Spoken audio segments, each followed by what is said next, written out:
Okay, I call the meeting of the Carroll County Commissioners to order for March 9th, 2016. We have the Pledge of Allegiance to the flag. I pledge allegiance to the flag of the United States of America and to the republic for which it stands, one nation, under God, indivisible, with liberty and justice for all. Okay, approval of the minutes. Davey, why don't you give me this before you put your chair in?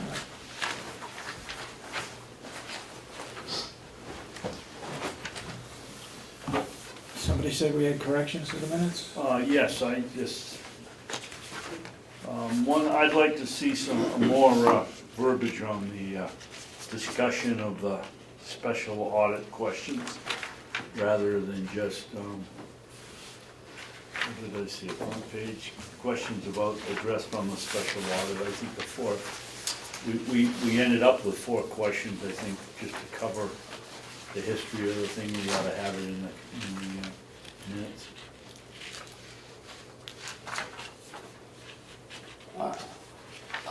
I don't disagree with you. And why are you speaking? We would like to go, you know, this is still a continuing process. We did go over it last week, but we didn't really make any motions or votes, or we didn't. Well, my recollection is we did, Ken. Oh, We did we make a motion on it? I don't know whether we I made a don't think motion, so. but we came up with, we narrowed it down. to Right, 4 Yes, right, we we did. narrowed it down. I For have history's I have sake. them written on here, For so I'd like to go over them history's one more time to make sure that this is what we want. So why don't we make sure it gets in this week's sake. minutes? Okay, one way or another. Okay. And I do have a correction on the minutes. I told Cheryl already, but Is it on the delegation meeting, Did you change it in here?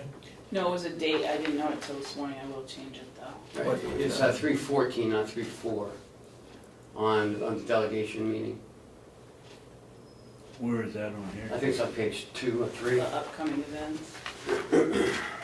Oh, an upcoming event, okay. Right here, it says 3/4. Yeah. That's 14? Yes. Okay. I mean, we had it on the 4th. Yes. we Yeah. did. Oh, that's why. Okay. So I Okay. guess you're not wrong. Your motion to approve the This minutes was last week. I'll make Right a on Friday. motion to approve the So minutes that's right. So just add 3/4. of March 2nd. of March 2nd. Thank you. I hear a second. Second. Second. All those in support of the motion, say aye. Aye. All those opposed, nay. And so voted.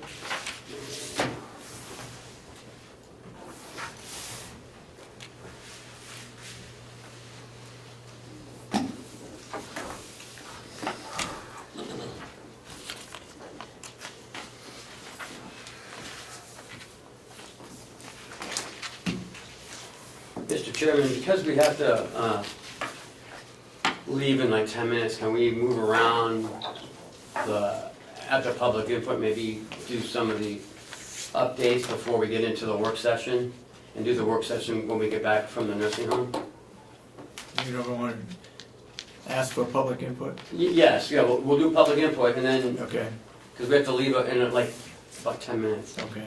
Anyone have public input? None? Seeing none? In the work session, we're going to leave to go over to the nursing home for presentation of a Boston Cane. Boston cane to one of our residents, Yeah, she's 105. 105. 'Cause that's the lady I had breakfast with. We have breakfast. with her. Nora? No, It's a, I don't want to say her name because we'll wait until after this, but, I got a nice At little, 105, it'll be a surprise who it is. no, I just don't want to release someone's name because they're at the nursing home. I got a nice Oh, It could be a HIPAA little, violation. little thank you here, dated February 24th. Dear David, I wanted to reach out to you and thank you for your service to the county, so exemplified by the way you managed the outrageous conduct of the county delegation. Best regards, Willard Bud Martin Jr. from town of Sandwich. So, once in a while, we get some thank yous and appreciation for Selectman with service. the white hair. Oh, he's also a lawyer too. Is it, he's a Or selectman? Judge. Oh, judge. Yeah, the name sounds really familiar. Yeah. Certainly should know. Okay, if I could just move right to the Go yellow ahead. folder. We have some Hale stuff. We have a check for Fairpoint. Sorry.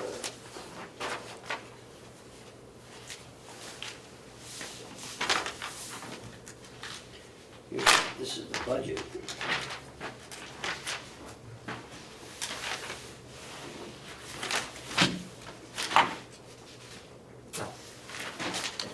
And she sent down a copy of the MS 636.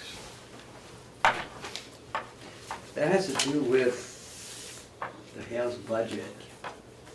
She's looking for signatures.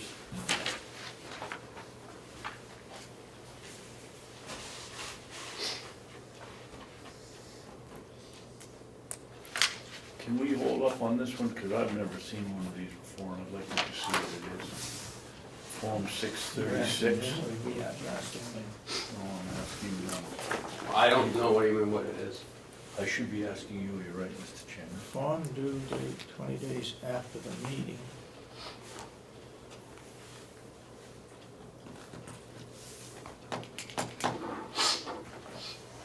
Did you just say, Mr. Administrator, you didn't know what the 636 was?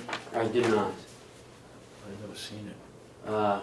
Maybe we should have somebody take a quick look at it, maybe the finance director, or maybe you can. He'll be up at 9:30, so we can, he can review it then. Well, since we're on that subject of meetings, do we have a policy about our meetings with them? I know I've heard in the past that With they're whom? always invited to come, with Hale's location as far as our duties as, We're gonna The have a pro forma. meeting with them regarding the budget. okay. Yeah.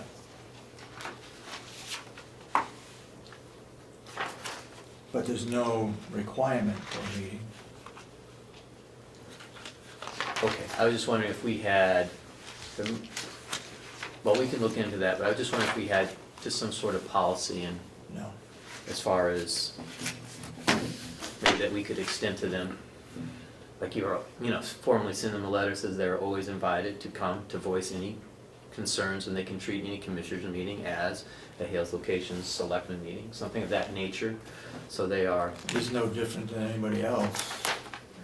but I mean, if they want to address something more specifically about selectmen type duties, because it's posted and listed as the commissioners meeting. Doesn't really say it's a selectmen of Hale's Locations meeting. But just to make that clear to all the residents, I mean, if that is kind of our, between the three of us, or if that's kind of our policy, that hey, if there is a Hale's Location, it's always welcome to come, it's always welcome to call the county administrator, to be put on the agenda, to be fit in as, reasonably available. I think How about if you send you them guys a- should go there once or twice a year and have a real selectmen meeting. Yeah. That's not a bad idea either. I'm not discounting that, It's a long ways from that. just kind of bringing that up, but I mean, with Yeah. things that come up time to time, if they have an issue they want to address, and it's, there's not a meeting scheduled, because we only have, say, like 2 formal ones, that, So who would you send that to? Because there's no town, There's no, like clerk or town administrator. uh, There's not really there's an must- association. There's We send everybody a there's tax lady bill, that don't we? sits in the I mean, office. through Kathleen, couldn't she must have a mailing, or, like at the next mailing that she does distribute, or When maybe the she has tax an bills email go out. file Yeah. of Or everybody. she can even put it on the office door. Office Or the door mail- on their website, Yeah, that's just what a general maintenance thing that stuff. lets them know that, they're welcome to be, It's whatever you guys want to do. You just direct me in. I will do. well, we'll have a meeting up there, we should schedule that fairly quickly. If the delegation's gonna act on their budget, we gotta go up and explain the budget. We did to the, you and I did with that, the board of directors of the association, but that's just the board of directors of the association. The only question I think there was that there was no reduction in student cost to the taxpayers. I don't think, I disagree, David, I don't think there was really any question about that. We explained to them, they realized that they're going to have to wait till September 2018 Right. to get out for high school, and that we've been told that the school union will take any number of students, all of the students, not just if we want, but they will specifically take K through 8, but it's going to be at the same formula that we've had all along. Right, right. Okay. Anything I else? think we ought to make a point of being up there once a quarter. I don't know if that's necessary, but we should definitely go up there for the budget. So you're gonna go by Dunkin' Donuts to get coffee, so Chris and I and Ken are the ones that have to take the In the long county ride. vehicle. You probably stop here and get a free cup. We are digressing. So there, Chris has a suggestion. How does the board feel about that Put a suggestion? notice on the window of the office up there. And maybe notify. That says what? And when we go up, we'll tell them. Are you gonna go up soon? I think we should, and probably next week would be a good time to go. Yeah, you're right, because we got their budget coming up. Yeah. Well, we don't, but the, So why don't I just forego the Delegation notice does. for now and just set Yes. up the meeting? Yep. And then you can express it when you go. Yep. Selectmen meeting. So I have to call Kathy today anyways for something else. I will tell her that you wanna go up next week. Yeah, and she can post the meeting. Yeah, when do you think you wanna do that? When's a good time for everybody? Monday's out. We do it at night? Monday we have a full agenda. anytime you'd like to go. Any Thursday- evening is Thursday- definitely open for me. Any evening is open. We could do You wanna Wednesday? do it Wednesday or Thursday? Thursday, I won't be able to go if you guys do it, but Wednesday or Friday, we can do it. All right, let's do it Wednesday. All right, let's do it Wednesday. What time? 6? We won't do it too late. 5? I think 6. Four? I think 6 is reasonable. We'll get Oh, over there geez. at 7, you'll be home quick anyway. We're digressing here. It's either 5 or 6. I mean, if someone has to work till 5, I mean, it gives them a chance to get there if we do it at 6. 6? 6 good? 6? Most of Six, them are six, retired. six. Well, I know, but if. I said if. All right, 6 6 PM o'clock. on the Trying to- 16th. My question is, Selectmen David, meeting. why do you feel we have to go? We've turned the budget into the delegation, and the delegation is the one that's now approving their budget. But we're the selectmen, Okay, yeah.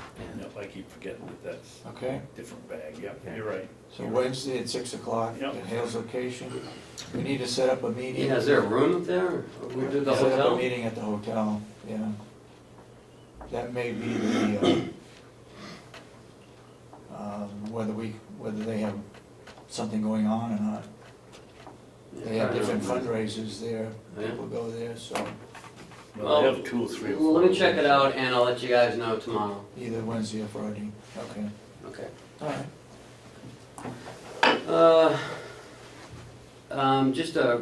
We have to leave fairly soon here, so, there's a open house today for Judge Albee. She's leaving the bench. Yep. So it's from 3 to 5 today at the courthouse. Everyone's invited.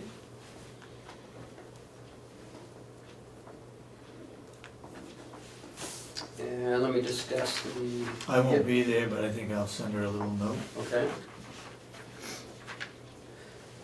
The upcoming events, tomorrow, we're meeting with the ADP representative at 10 a.m. here. Chuck and I are gonna sit and you guys are welcome. We're gonna sit with ADP and go over, the whole process of what's gonna happen if we were to outsource our payroll.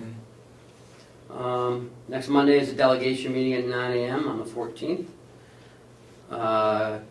Mr. McGlaris has responded to the delegation's request, and he will be here at 9 a.m. Did we find out anything for his 91A? I did not. I Did- I sent him something back, a response, I have it downstairs. Okay. On the way back up, I'll grab it. Next Monday, we have a full agenda. We have a delegation meeting at 9. We've got the Tufton Borough Selectmen meeting at 4. I gotta change that to PM, not AM.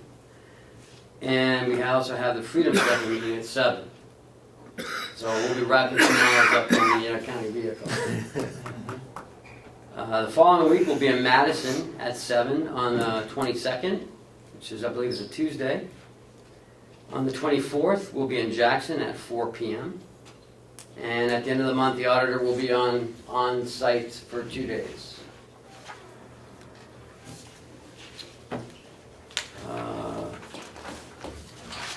That's about it. We have a conference call with our attorney at 11:30. Today, Yes. is that under the non-public? Yes. or- Session 1 and 2. Okay. And they're both the same. They both have to do with litigation. And at 10 o'clock, we have a Pennachuck water presentation. We'll be here at 10. Have they had a chance to look at our water system and? No. He was gonna go on the DS website and pull some information, he said. Okay. So, I think that's the same group that is up on West Side Road. Yes, it yes, is. Birch Hill Yep. Yeah, Development. yeah. They're also in, down south, they have quite a few companies. And the ones in Concord, And I think they're in Newmarket and. Nashua, they just took Yeah. over. Oh. Okay. Mr. Chairman, I recommend that we break. We'll recess the meeting until after the celebration or the awards over at the nursing home. So. That's where we are. But certainly, at some point, I don't want anybody to rush out before we get a chance to get a group picture with everybody. Okay. So so we are all ready. If you're all ready, if anybody needs laboratory adjustments, they're down this way. Good? It's not plugged in. Hey there, Buzz.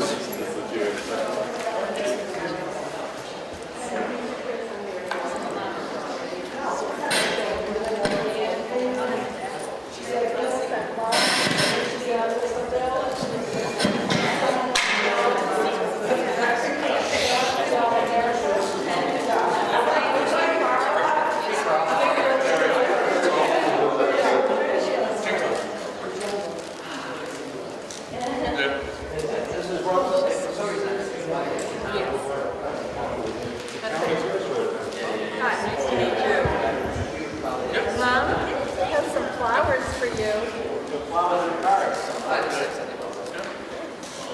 Thank you.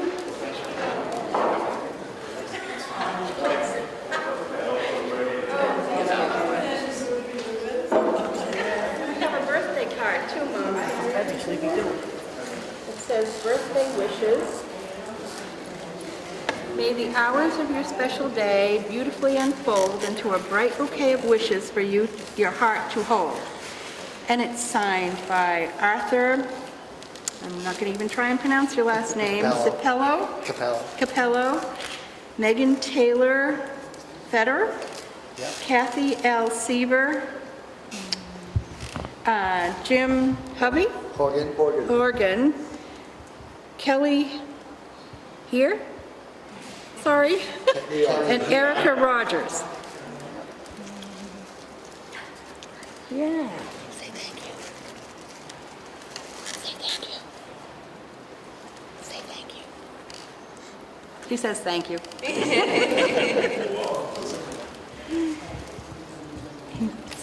up and smile for everybody. Put your head up, Smith. Yeah, thank you. Well, on behalf of the town of Farmington, we're here to present our Boston cane, which is given to the oldest resident of Farmington.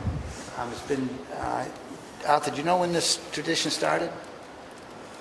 Actually, we have, 1909 is what it was. 1909, and we still have our original, but we took the opportunity to make a replica to give to Blanche for her to keep, and with also a name tag to, so we'd like to present her with the Boston cane to being the oldest living resident of Farmington. Wow.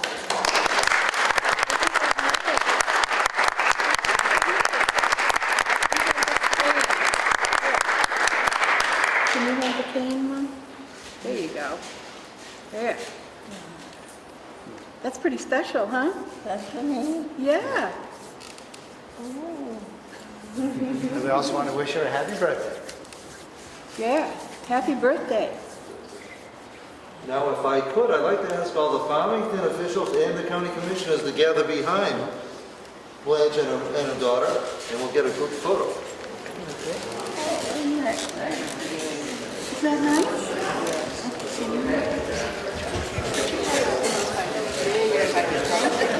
Can you smoke? Go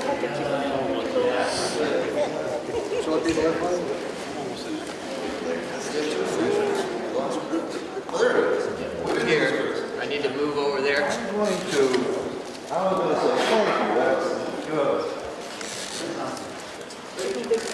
Okay. Okay, now, Mrs. Rundle, Look up, Mom. look up for a second. There you go. One more time. Thank you, everybody. We really appreciate this. Now, you're all welcome to stay for refreshments. That's why we came It's a birthday party without cake? But I'm going to take a picture of these ladies before you go.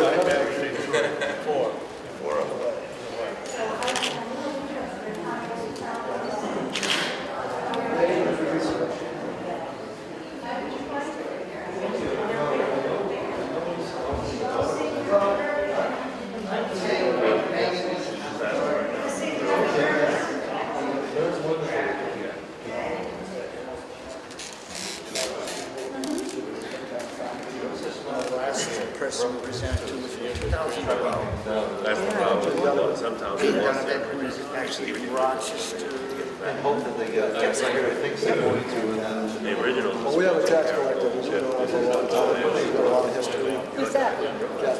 Kathy Bitters. And she actually remembered talking about when she worked at town clerk, and she used to have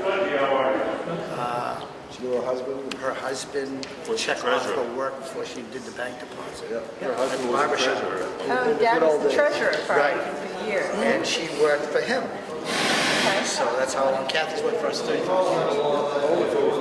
35 years, Kathy. It's been a couple of years since we got a 35-year award. Right. Wow. So she remembered her father.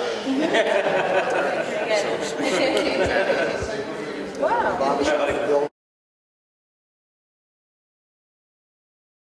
I was gonna save cake for us. Can you write, can you sit? Well, we have a little committee. Okay, call the meeting back to order. Again, I'll turn it over to you. Thanks, sir. Mr. Chairman, today we have Bernie and also Daniel from the Pennachuck Water Company, or? Yeah, Pennachuck, we're with Pennachuck Water Service Company, Water Service. which is one of the companies owned by Pennachuck Corporation. Okay. And we wanna, I reached out to them, well, Commissioner Babson, I reached out to them a couple weeks ago, just to get an idea, if we were to turn over the management of our water system, what would it be involved, and what service they could provide to us and some of our customers down in the lower village. So Bernie called me last week, said he can, he could come today to a commissioners meeting, explain a little bit about what the Pennachuck Water Service Absolutely. Corporation does. Yeah, absolutely. And I'm just gonna turn it over to you, Bernie. Great, Ken, thank you, and thank you, members of the commission, for the invitation. Bernie Russo, I'm vice president of Pennachuck Water Service Corporation. I've been with Pennachuck for 38 years. And this is Dan Wojcik. Dan's our maintenance supervisor and has been with Pennachuck, how long now, Dan? Almost 5 years. But anyway, again, thank you for the invite. What I'll do is I'll start off with a review of Pennachuck. Pennachuck Water Works is primarily the water company for the city of Nashua. We've been around, the Pennachuck Water Works has been around since 1852, And basically, the company grew up with the city of Nashua. So, without getting into the history of Nashua and boring everybody to tears, we essentially grew up with the city. Well, about 25 years ago, gentlemen, what the company decided to do is we saw an opportunity, within a need based on conversations with New Hampshire DES to start a service company. And basically what the service company does is it offers water works services to folks outside of our core system, namely the city of Nashua. So what we started to do is we started to develop that business, and here we are roughly 25 years later, where we own 66 water systems outside of the city of Nashua. And we contract operate another 85 systems, again, outside of the city of Nashua. So between the systems we own and the systems that we contract operate, we are responsible for about 52,000 service connections. We're the largest water company in the state. Bigger doesn't necessarily mean better, but we are more distended in different areas in the city of Manchester than Manchester Water Works, but we either manage or own more service connections. So, you know, like I say, larger doesn't necessarily mean better. So, but anyway, as far as our services, though, gentlemen, what we do is we, unlike some of our competitors, offer. It's a full service organization, is what I'm trying to say. If we were fortunate to run or be involved with the Carroll County complex, we would manage and run this system in a similar fashion to that of the city of Nashua and other systems that we either own or operate. That being is we're a full service company. We do everything from source of supply, treatment, distribution, engineering, and if you wanted, I guess it would be for the lower villages, Ken called it. We also offer billing, collection, and customer service for water and wastewater.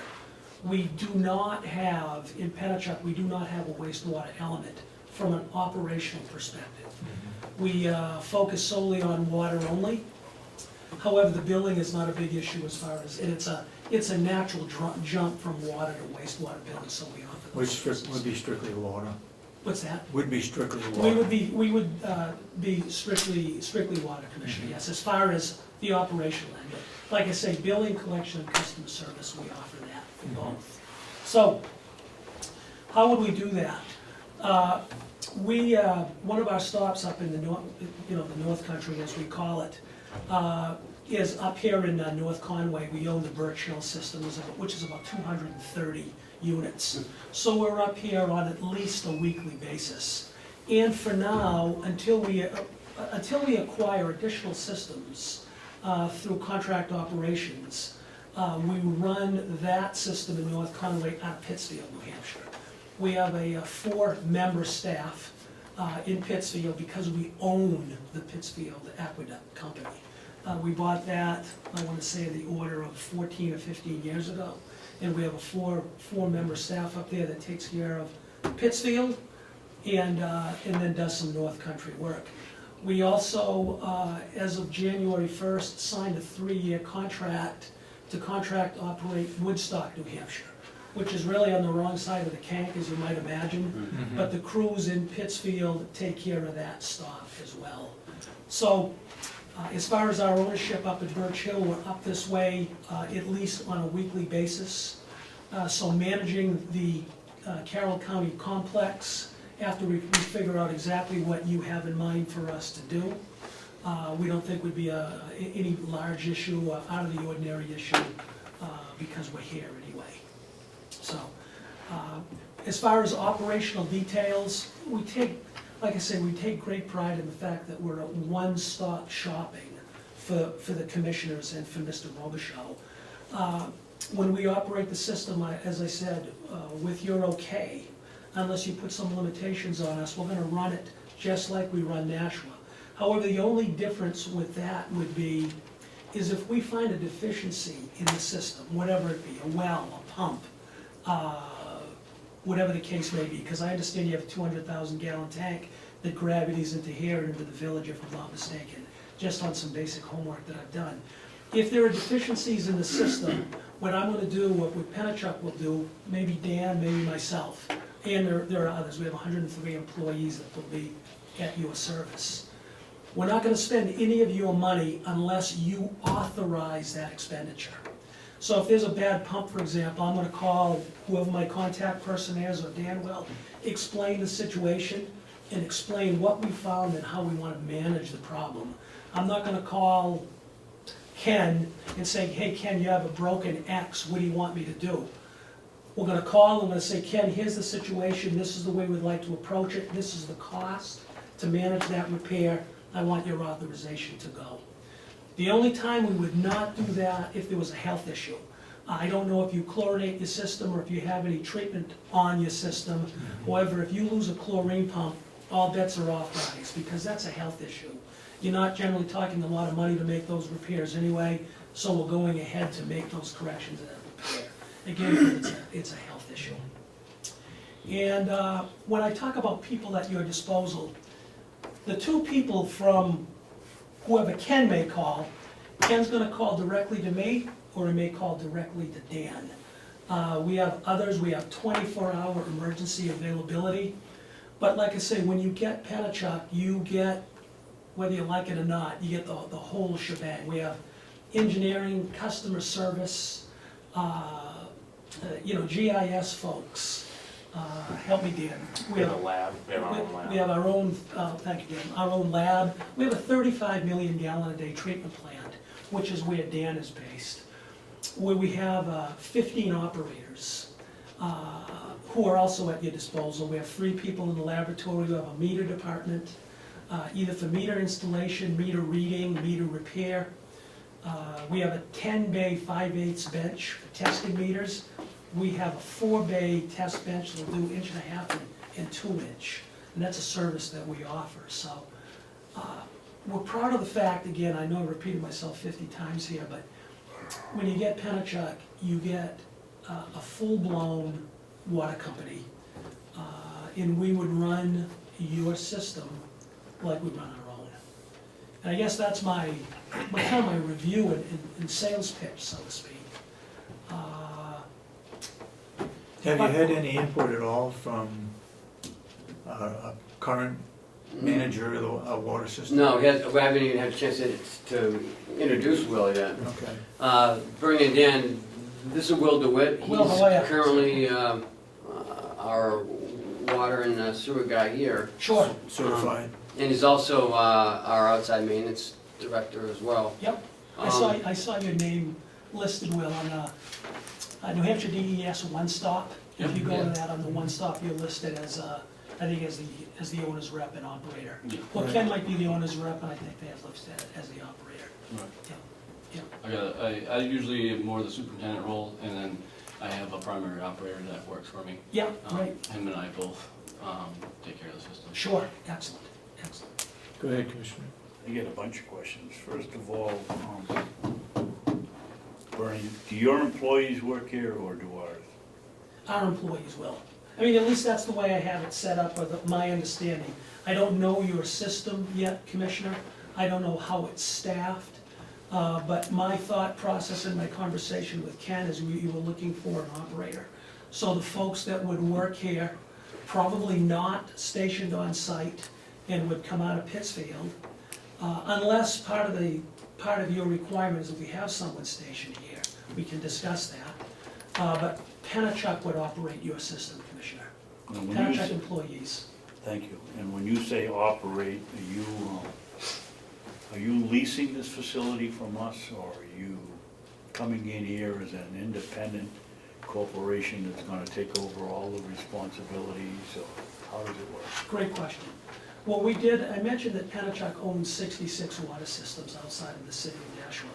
About 4 years ago, the city of Nashua acquired Penachuk. Without going into a lot of detail, that happened. We are still an independent company, kind of an unusual model, but the city of Nashua is our sole shareholder, but we're still an independent company. So we no longer purchase Excuse me, systems. Bernie, Yep. they purchased Pennachuck Water, or did they purchase Pennachuck Water Service, or both? They bought the whole thing, Commissioner. They essentially purchased Pennachuck Corporation. Okay. So the city of Nashua bought you? Yes, yeah, 4 years ago. What happened, just without getting into a lot of detail, about 14 years ago, our board of directors made a decision to sell the company. Good, bad, or indifferent, how they decided to sell the company. So we had a number of people looking to buy the Pennachuck. And when the city of Nashua found out that we were gonna sell the company, basically they jumped in and said, listen, if you guys are selling, we're buying. And that turned into a long story. However, it worked out very favorable for the city of Nashua, for the shareholders of Pennachuck. And like I say, as of December 12th, 4 years ago, the city of Nashua acquired the stock and all the assets of Pennachuck Corporation. And Pennachuck Corporation is made up of Pennachuck Waterworks, Pittsfield Aqueduct Company, Pennachuck East Utilities, and Pennachuck Water Service Company. Pennachuck Water Service Company would operate the Carroll County complex using Pennachuck Waterworks staff. So you have the same, so it's not like a separate crew. Our crews that run everything in Nashua, outside of Nashua, would operate this system. Who's on the board of directors for whoever Nashua owns it? Are we dealing with politicians in No. Nashua, or are we dealing with your own board of directors that are Beautiful. answering to Nashua politicians? Great question. In Pennachuck, representatives from Pennachuck, representatives from the city, the Public Utilities Commission, everybody that was involved, Commissioner, set up a very, very specific rule book or tariff, if you want to call it that, where there are no current or past political figures sitting on our board, nor are they allowed. The only political figure that sat on our board was Mayor Donnelly Lozo, who was involved in the sale. She sat on the board for 1 year. Her position as mayor sunsetted, and it was filled by others, but no. So Donna's not there. What's that? Donna's not there. Donnelly is not there, no. Nor will she be able to. Probably a commissioner that you might recognize, you guys know Dave Bernier, runs North Conway? Yeah. Dave sits on our board. And we have a number of local business people, and we're a regional company now, so we have folks from Amherst, Pelham, a lot of folks in our service area. Dave Bernier, great guy, he's been in the business up here for a long time. Interviewed with Donnelly, she's the one that selected the board, so we have, I think it's an 11-member board. But no, sir, you're not dealing with politicians from Nashua. Yeah, it sounds like from what you said, Bernie, if there's a problem here with the equipment, that you fix it with our authorization, and it sounds like then you bill us for the fix. Correct. Unless, that's absolutely correct. Unless you say to me, as we're operating the system, if you say, well, or Ken or whoever says, listen, thanks for letting us know, we're gonna have Will and his staff member fix it, that's fine. That's fine, if that's the way you prefer to do it, and Will has time, like I say, we're flexible in that regard. And Will, don't take any offense to this, but we're gonna wanna know that, Will and his staff are gonna fix it in a similar fashion to the way we are, because basically, we're gonna be the certified operator for you guys. As a matter of fact, it'll be my certification that'll be listed with New Hampshire DES instead of Will. So if you would prefer to have it done that way, like I say, we're flexible. We do have some clients that have some staff, and for some items, they prefer to have their staff make the repair after we've made a recommendation. That's fine with us. So we're flexible now. Do you do Hales location? We don't. Hale's location up on West Road, up at the golf course. We're selectmen for that, for Hales location. We're not. We don't do Okay. that. We do, where the bridge washed out over by the pump station for Hales? You know, you go into Hales, you hang a left, you go around, it takes you, you hang another left, and a bridge washed out there a number of years ago. The pump station for Hales location is in that spot. Well, the bridge, I think, is still gone. Everything on the other side of that is Birch Hill. We own and You operate own that. Birch Hill. Yeah, We own Birch Hill, okay. and we have for a number of years. When you come in to operate a water facility, do you fill all of the DES requirements for Yes. us? You do all the testing, you do the certification of the operator, you do, Yes, sir. We have the operators that will be operating your system will all be certified. And as far as the operation of the requirements, we will do all the sampling as required by New Hampshire DES. And that's a great point, because what we do, and Will is probably very familiar with it, on the one stop, there is a very detailed list of samples required by New Hampshire DES. We take those samples and we take no more and no less, definitely, samples. We adhere to their sampling requirement so that when we work with you to put a budget together, there's no sampling surprises. If for whatever reason we were suspicious of a particular parameter, I would get the authorization of Ken or whoever before I did that extra sample work. Because some of these samples can run into, you know, several hundred or thousands of dollars, depending on the sophistication. But we adhere to the state sample schedule, and that's it. And we're responsible to take those samples. We provide the samples to the state electronically, and we will provide them to you either electronically or in a hard copy, depending on how you wanted them, and we retain a copy for ourselves.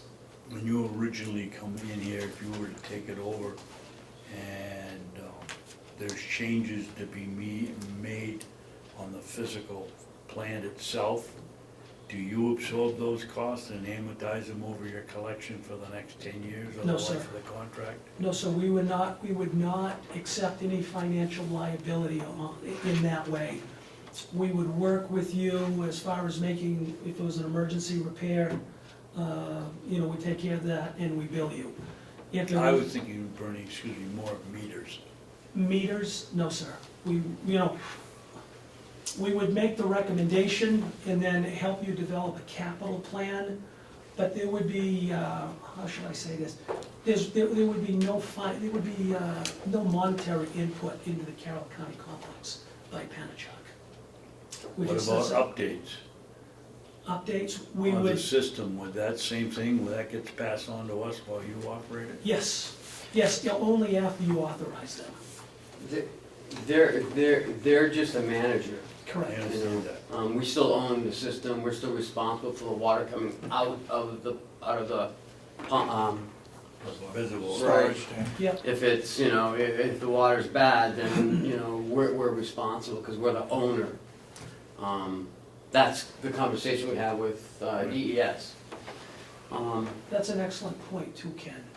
Because whoever you select, and I'm sure Will is doing a wonderful job, but whoever you select, keep in mind that Ken's point is well taken. The way New Hampshire never mind the Public Utilities Commission, but New Hampshire DES views the owner as the ultimate responsible party. Now, we're gonna get Pennachuck or whoever the operator is would be in a world of hurt if something was let go, if something happened because, accidents happen, emergencies happen, but if something was let go, it would impact our license. But the bottom line is, the owners of Carroll County Complex are the ultimate responsible party for the operation. It's not a conflict of interest where you test your own water? That was one of my questions, was gonna be that. Yeah, no, sir, because we're monitored and certified by the state.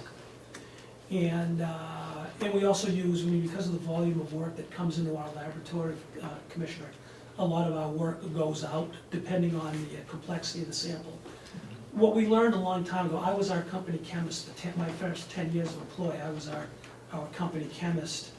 And what we tried to do was we get certified for a number of different sampling parameters.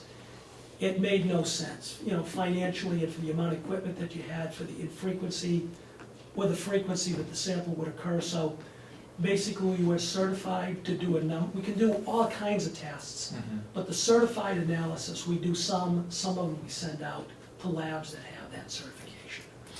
Do we as a county have to buy our water from you? No, it's all, everything in the Carroll County complex here will remain under your ownership. We would just manage it and, manage it, operate it for you, if we were fortunate enough to do that. So let's talk about what's passed here. We have 47 customers in the village. It's very small. Sure. So can you explain what happens when the water leaves here and goes down? Goes down, yeah. Like, is there a meter somewhere from here We have down, meters. or? We have a master meter Yeah, at the treatment facility or at our pumps. Sure. And then each of the customers down in the village has meters on theirs. Yep. The complex does not have meters on their buildings. okay, So what happens, we do the master reading, we take all those readings, the ladies in the office have a formula, they basically subtract it so they know what portion is the county's and what portion is going down to the village. Is that what you're? Yeah, so how would, if you were to become the manager, how would you? excuse me, that's fairly easy, Ken. If you wanted us to take over that portion of the operation, basically what you would do is you take your production reads, you must have production meters on each of your wells, right? Yes. So what you do is you take the production reads, you use that data versus the master meter, which goes down into the village, and then the individual village reads, calculate what should be sent down to them, and what's here, and we would do that through our customer service. That's not a big deal, because basically, there's a couple of ways of looking at this, guys. Anything that comes out of those production meters at the wells, and then goes through the master meter, if you separate those two, right, you separate the reading between the individual wells and the master meter, that's what's coming here. And then you take the master meter that's going down to the village in the individual reads. If you summarize those reads versus the master meter reads, you can back into unaccounted for water in the village. You know what I'm saying? Is that the way it's done, Will? No. We only have one master meter. Okay, We have 3 different sources that pump into that master, and each of those sources have it.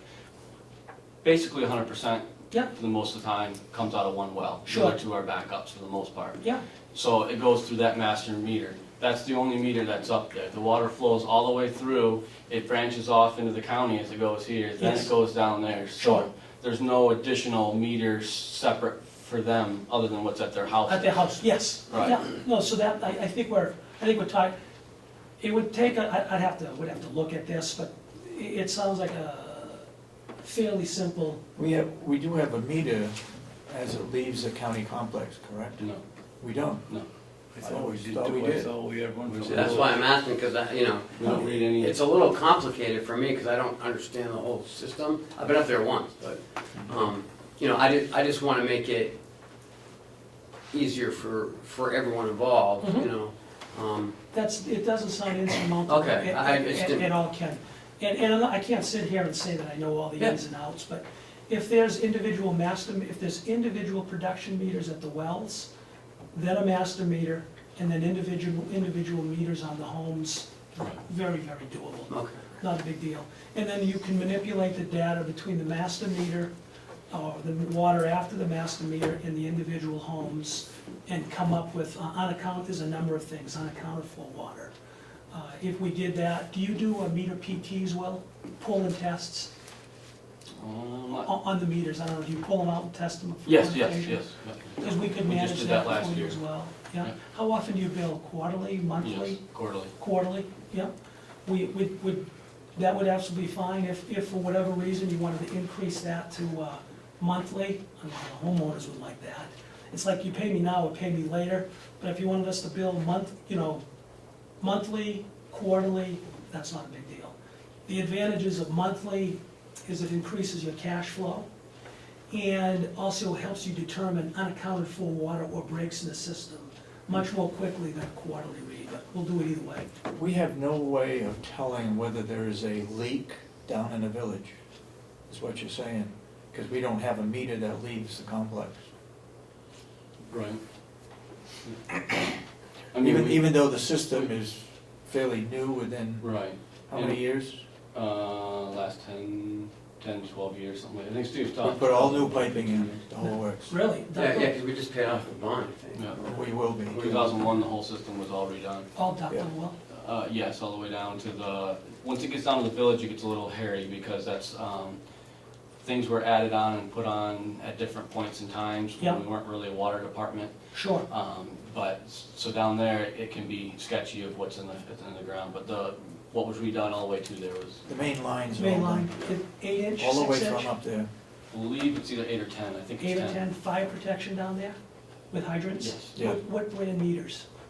Neptune, Census, Badger, You know, I don't remember off the top of my head, to be honest with you. outside reads, touchpads, Yes. radio read, touch, Outside, we carry a boomerang? yeah, and we just touch it on their pad, Yep, touchpad which is, system. wired all the way down to the meter. Yeah, 3-wire, 2-wire, Yeah. you know? I 3 believe wire. it's 3. Great, Could be 2, but I think it's 3. yeah, nothing, Go ahead. very, very common, guys. Bernie, what does a typical contract with your company look like? It's a piece of paper, it's got Commissioner, for a small system, maybe a 100-unit subdivision, something like that, it's a 5-page document, and that's it. I don't know if this one would be more complex, because what I'd like to do is go around at some point, after you've discussed it or whatever, either with Will or Ken or whoever you suggest, so we get a better idea of what you want us to do and what we have to do. But generally, Commissioner, of those systems that we operate, you're talking about a 5-page document. I guess I didn't ask the right question. We turn it over to you, do you set the rates to the individuals? No, because if you want us, most of these 85 systems that we operate, most of them do their own internal billing. Like we run Salisbury, Mass, we do their billing for them. We do the billing for Rowley, Mass, Amesbury, Mass, plus our own stuff. We would assist you, but you would set your own rate. And your rate, I'm sure, would be set based on what's called a cost of service study. You know, and I won't hide this, I was snooping through your budget and I see that your operating budget for 2015 was in the order of $60,000. So, you know all the elements of that, and I'm sure you base your rate on that. You would know that better than we would, so you would set your own rate. We would help you, but we don't set the rates, you guys do. What happens if somebody doesn't pay the bill? Well, that's totally up to you. We will follow. So you don't manage that, We- we would do that. They said they could. Right. If you wanted them to. If you wanted us to do that, Commissioner, when you say manage non-lack of payment, you would have to tell us that, because there's people handle it in a number of ways. We will come in, good, bad, or different, and shut them off. Other folks don't want, and that of course will force their hand and force payment, good, bad, or different. Other folks don't have a shut-off procedure, and they would rather lien the homes. So if you have a lien process, then we would assist you, or assist you, manage the lien process. So yeah, we would do those things. But we would not set your rate. That would be up to you gentlemen. And as far as we're gonna follow your policies, Mr. Commissioner, as to how they've been set in the past, and if you want to amend them, we'll work with you on amending those. Okay, they need to get a copy of that, go ahead, finish up. Another part of what I meant by my last question is, how do you base your operational contract on? The number of hookups, size of equipment, volume of water going out of here, or? Great question. Probably on the number of hookups and the amount of time we anticipate spending here. We look at the state sample schedule, and if the states, and we'll discuss this with the state as well, For a system this size, do they want us here weekly? Do they want us here monthly? Do you guys want us here weekly and monthly, based on a conversation with Ken and Will? Do you want us to just do the operations and you guys will continue doing your own billing? That's how we decided. You know what I'm saying? So there's a variety of, So it's really basically we'd be asking for a proposal For everything. yeah, of so. how you'd want to run it or Yeah. how we'd want to run it.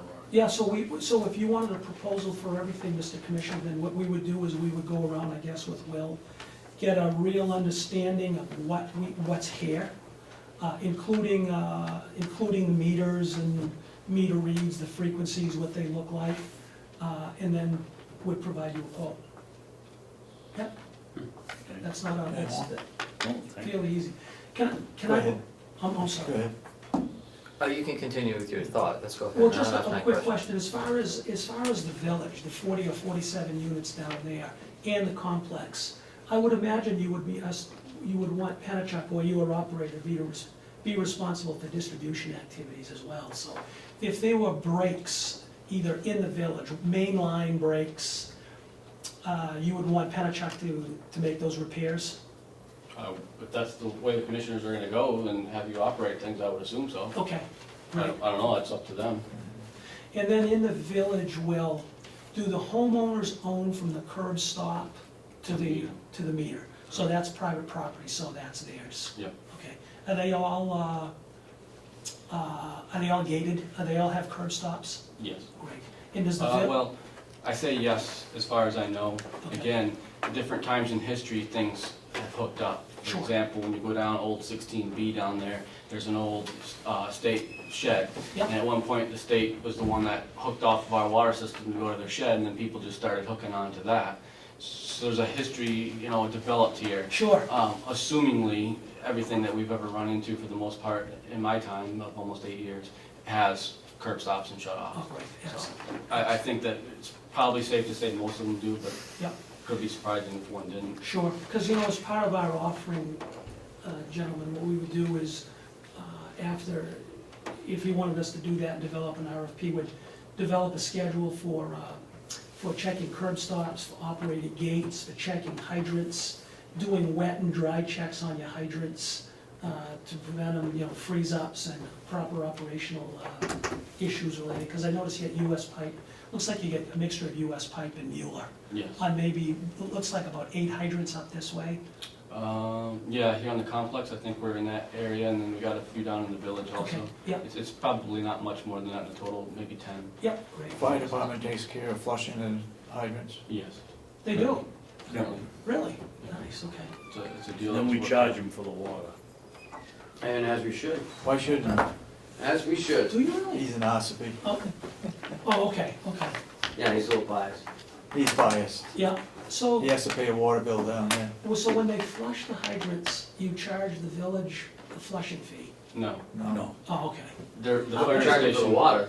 the We're fire charging for the station has a meter. What Commissioner Babson's talking about is the fire station has a meter in the station, Yeah. and then they're charged accordingly to their usage within the building. Oh, But they're not charged. He when thinks- they not- open not- He up. thinks it ought to be free. I got you. Oh, so when they fill tankers or the engine? Yeah. Yeah, that Or makes wash their sense. cars, or Wash their their fire cars. trucks. But when they flush the village or anything down there on the distribution system, there's no charge for Right. that? Oh. But they don't get any money for the 90 count- calls they unaccounted made. for. That's a separate issue. We're off topic. Yeah, So we are. let's Go stay ahead, focused. Chris. Are you familiar with a gentleman named Clarence Ahlgren?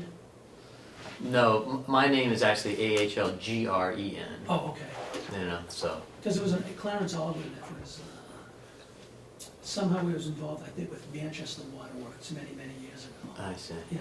Go ahead, you got a question? No. Yeah, I do have a few. Number one, you mentioned, perhaps helping us develop an RFP, so, when that time comes, that we could, Sure. produce an RFP, which I'm sure you're familiar with, Yes. and all these government agencies, we're gonna have to do that. Absolutely. And, helping us based on your assessment, what would be the logical thing for us to do for an RFP would be integral, I think, in Sure. our ability to make it to the end of the line. Yeah, I think we could give you some sample RFPs, Commissioner, that would help. that would be great. Yeah, yeah. And I'm sure Ken would love to see those. So part of our purpose is, I think, is a little diverse in the fact that as commissioners, we had the feeling that the delegation is interested in seeing what it would cost to basically have the management of this system replaced. Sure. So it'd be completely taken away from the county's management. Yes. Okay, but not our control, you know, you said Yeah. we'll still be in control of the rates, we'll still have the ability to, you know, set parameters. Absolutely. Yes. But then on the other side of that, though, is what would be, and I think maybe what Commissioner Babson was asking, what would be the typical scenario for you if you entered into this situation with another customer? Like if you came in and assessed it, as you mentioned earlier, it's like most of our customers don't have us do the billing. That's correct. You know, that's, you can do it, but most of them don't. The billing you should probably, typically would be kept in-house, and this is what we would do. So, you know, in the assessment of managerial executive decisions, you know, we, I think, may have an interest in seeing, you know, the soup to nuts Sure. idea, Yes, I think that's the best way to do it. you know, To be quite and then be able to parse out some, like, this module, Sure, you know, Yeah. would cost such and such, and this Yes. is what you should look at that. yes, See what I mean? So we'd have a full, and then be able to parse out maybe some sections that you would perceive as the usual parameters that you Right. see in the industry. the point the point about us not doing billing for most of those small contract operated systems is because, just for that very reason, Commissioner, is because they are small. They may be a 50-unit subdivision where the homeowners association manages it, and they do their own billing, or the funds are generated through homeowner fees. Large systems, we're very, very familiar with billing them. And I agree with you if that's the way you're thinking, that is, if an operator, whether it be Penachuk or someone else, comes in to manage your system, I think that they ought to do it in its entirety. On the other hand, if in the RFP, you state that you want the different components broken out, so that, yes, I want you to do A, B, and C, but I don't want you to do D, which might be billing, we could set it up that way. Yep. Okay. If that's what I think that's what you're Well, heading in that direction. I think that, I guess, you know, we're at the beginning of the process. We don't know what direction we're necessarily heading. Sure. But, you know, just from what I've heard from you so far, it gives me the indication that there's a difference between what you think what might be best as an end user for us versus what is kind of presented to us as a mission from the delegation to find out to what it would cost to, you know, completely take over the management Yeah. of the system. Yeah, I guess I just want to let you know that it is my opinion, it is our opinion, that a system of this size, it probably makes sense for Penachuk or other to manage the whole thing. However, if you prefer to retain the billing portion, Commissioner, then I guess I'm trying to make that point, that would be Possible. fine. That'd be possible, that's fine for us as well. Okay. We're flexible in that regard. So we'll do portions or we'll do the whole thing. And we're very comfortable doing both, and we do that now in other systems. We contract operate Hudson, New Hampshire, right across the way. It's about 7,000 service connections just across the Merrimack River from Nashua. We operate their system. They retain, for whatever reason they wanted to, and that's fine, they retain all the billing. But we do everything else operationally. So, whatever made sense to you, you know, we could do it all, or we could do portions. Mhm. Yep. In the contract, anything that is put into the water system for purification or whatever, we still get billed for that. That's correct. And we It's can, not in the management plan. no, we can do that a couple of ways, Mr. Chairman. We can do it where we buy the product and bill you for it, or you know, the chemical company could continue to bill you directly. Like I say, we're flexible in that regard. In most cases. Because of the size, do you get a break We on do, that? we do, and that's why. That gets passed on to us? You took the words right out of my mouth. We buy so much product from a number of suppliers that we get a very nice break, and we would bill you for it and pass those savings on to you. Yeah. Anybody else? Will, got any questions? Not at this point, sir. If you don't mind me asking, Will, what, because I didn't see it in the state, and I don't wanna hold up your No, meeting. go ahead. What do you have for treatment? We'll just, now I'm gonna have a mind blank, just the chlorine, Chlorine, liquid, yes. and how do you purchase that? We buy it from a vendor, usually yearly. And, is it bulk delivered or 5-gallon carboys? It usually comes in the, it's more than 5 gallon. 15-gallon Yeah, totes? yeah. Okay, Yeah. great. Thank you. Any other chemistries? No. The well is up on the mountain here, Uh-huh, so it's hard to get up there during the winter, Yeah, we have to walk up there in the wintertime. okay. unless you have a four-wheeler or something, so. Yeah, I mean, I guess what I'm thinking is if the commission and Ken would like us to proceed, I guess what I could do is, if it's okay, is schedule a time at will at some point, based after, however you discuss this, set up a time, Will, where I would come up, myself, Dan, probably a couple other people from our maintenance team, and come up and tour everything. Sure. Because based on what I can see in the state sample schedule, it looks like you have about 6 holes. Yes. You know, looks like, you know, I'm looking like 2, 3, 4, 5. They skip a couple, and then there's an 8, 9, and 10. We have a couple of bedrock wells, we have 2 bedrock wells, and then we have, I'm not sure, somewhere in the vicinity of 5 or 6, maybe not 4 to 6, that are dug wells Yeah. that all flow together to come in. They're all pumped into one well that comes into the treatment. So Yeah. in the treatment facility, you have three sources essentially. We have 2 bedrock wells and then our dug wells. Yeah. So on your scheduling, on your samples there, you'll notice that it refers to basically 3 sources. Yeah. A dug well and 2 bedrock wells. I'll tell you guys, you know, and I'm not blowing smoke, you guys are to be congratulated, really. I mean, your lead and copper is on a triennial basis, so you have no, it doesn't look like you have any lead and copper or corrosion issues. That's great. When I look at the, you know, the chemical monitoring schedule for 2016, they separated as 2 separate items. But synthetics and vols are very much under control. And you actually have a waiver that's coming due this year for 3 independent sources. But you get synthetic organic chemical and volatile organic chemical waivers for all of your sources. That's great. That's great. That tells me that you got a nice quality water. Plus the triennial on the lead and copper, which means you don't have to sample for lead and copper for once every 3 years. That's a feather in your cap, guys. That's great. It's really good.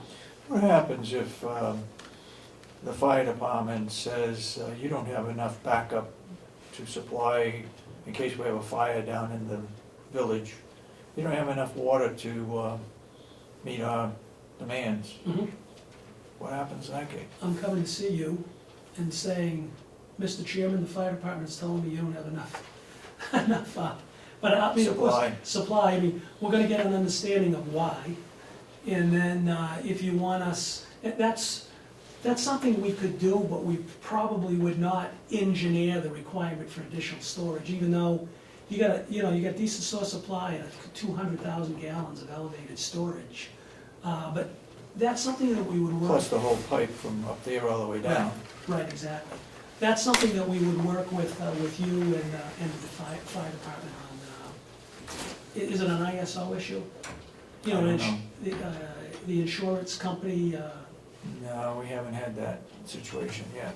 No, yeah, But we built a new nursing home, as you can tell. And Yeah. that uses a lot of water because they have individual showers Yeah. in each room. yeah. We still have the jail. But I guess my concern is is if we don't have a meter that leaves this complex, how do we know if there's not a leak down in the village that we're wasting our water? Yeah, It's a concern, yeah. I guess that's a great question that I I mean, it's can't, all new piping all the way down through, the main Yeah. pipes, but, I can't answer that right now, Commissioner. I have to get an understanding of where the meters are in the Mhm. distribution system. I thought there was one across the street from jail. No, Not that I'm There isn't. aware of, okay. not I'm aware of. I mean, we know what our average daily flows are, they're fairly consistent, so if we had a large leak, we're gonna be able to, If it's a large one, yeah. you know, we're gonna be able to determine that. But I'm sure we have small leaks, I mean, most systems, Will, it's not uncommon to have some small leaks here and there. is the master meter that goes, is the master meter before the complex or after the complex? Before, Before. it's up in the treatment building. Yeah, Goes so- through the master meter into the reservoir, Yeah. from reservoir down. Yeah, so that's not gonna help us run it. Oh, so we're not measuring the water that leaves the mountain. We're measuring the water that goes into the tank? Right, it goes from the sources, there's 3 sources, Yep. they all pony into one, has a Yep. master meter from there, and at the same point there, that's where the chlorine is injected, and from there it goes into the Yep. reservoir. And the reservoir, gravity feeds down all the way through.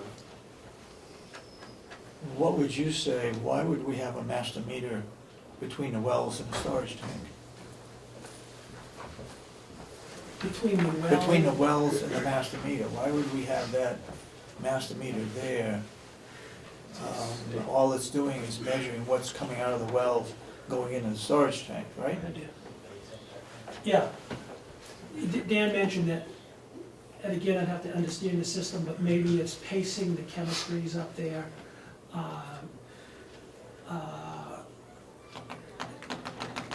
I don't have a good answer for you. I mean, to me, the ideal location for that master meter, especially if you're concerned about the 47 units in the village, and this system is not metered, the complex is not metered, is that you would want, after the water is fed to the complex, and before it hits the village, you have a master meter in there. Yeah, that's where I thought there was one, but, So you can roll up the 47 reads from the homes, yep, compare it to the master meter production, and determine if there's unaccounted for water between there and the homes. right. Now, after the meter in the homes, I mean, we'll look at that for you also, but those are leaking toilets and this and that, where you can pick that up easily based on once we get history of the homes. But I'm with you, and I just, a master between there and the village. We own the meters, right? Yes. If a house is vacant Mhm. and the pipe freezes, Yes, who then is responsible? the homeowner, The homeowner. Who goes after the homeowner, you or us? you. Yes. We do. Yes, because even though and this is generally a generally accepted practice in the water industry, Mr. Commissioner, that even though you own the meter, Yeah, it is a requirement of the homeowner to house that meter in a warm, reasonably warm, protected area, so it prevents it from damage and freezing. mhm. So if the freeze plate blows out of the bottom of the meter and you have to replace that, that's homeowner's cost. Okay. Yeah, and we see that all the time. Someone will leave, a snowbird, someone else, the meter's 3 feet away from a cellar window. They forgot to close the cellar window when they left. It's 5 below that night, meter freezes, freeze plug blows out. Worst case, now they have 2 feet of water in the basement, worse, whatever. A good, better, and different, that's on the homeowner. Okay. Yeah. Who sets up the meters and the piping? Should somebody else come online? We will. You do. We will, if that's part of our service to you, yes. New construction or replacement meters, our meter department will come in and set the copper horn and the meter, Mhm. and then wire it to the outside so that, for outside meter reads. Okay. Yeah. But then you would in turn invoice us. Yes, oh yeah, yeah. And then you would in turn invoice the developer or the homeowner. Yeah. Yeah, because there's no reason why, even though, I take that back, if it's just the meter, you own the meter. So that would be on you to have installed, unless, of course, you have a meter installation fee. And we can work with you on that, on developing one on what we do. A hookup fee. Any further questions? Exactly, Mr. Commissioner, a hookup fee, that's right. Any further questions? No. Ken? Will?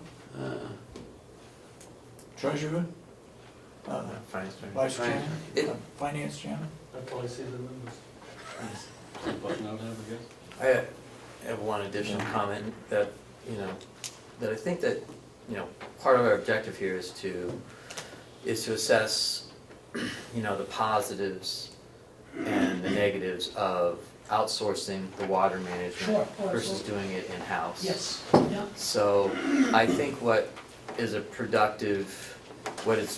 productive information is what we would still be doing internally on our end, mhm, even after we have contracted with you. sure, I think we'd like, that'd be something I think we would like to see, is to get an idea of, so we can assess what it costs to pay you to do your management yeah, of it, sure, and then what we would still have to do, and what costs would be still flowing to us, yeah. you know. I guess, I'm trying to figure out the best way to answer that. It would be minimal, Mr. Commissioner, as to what you would be doing. I mean, what your board would be doing, because we would, from an operational perspective and management and communication with DES, billing, collection, customer service, we would be doing all that. So I'm thinking minimal, other than Paying the the bill. commission maintaining and continuing policies. You know what I'm saying, whether it be shut off, liens, things like that. We would work with you to develop a budget. So it would be minimal. From an operations perspective, essentially it would be nothing. I hate like heck to say nothing, but close to nothing. However, as the owner, you would still be responsible for policies and procedures as we're going along. I don't know if that helps or hurts. And for infrastructure, for the actual water coming out of the well. So Electrical we have a bill. lot of responsibilities. Yeah, I mean, and that's a great point, Ken. We'd have to sit down and chew that around too. Because I shouldn't say whether or not. Generally, you would be responsible for power. For electric, propane, heat, all those expenses would continue to reside with you folks. It makes no sense, I don't think, for us to have them plugged into our budget, because I wouldn't know really how to budget for those, not having experience here. So heat bills, power bills, taxes would still all go to you. Everything, a number of things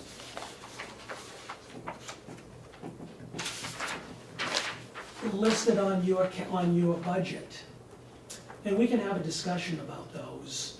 I mean, these things circled in blue are items that you would probably retain, like power cost, heat cost, taxes, permit to operate fee by the state of New Hampshire, things like I that. think that's precisely, right down to the nitty gritty there. It's Yeah. like, in accordance with our budget, what is still going to remain Yeah. Right. on our end? It would help us to have some bright lines of understanding exactly what you would do and what would be removed from our costs. Sure, And what costs would still be retained in the county. Yeah. And to actually see how that would flow off of our budget worksheet. sure.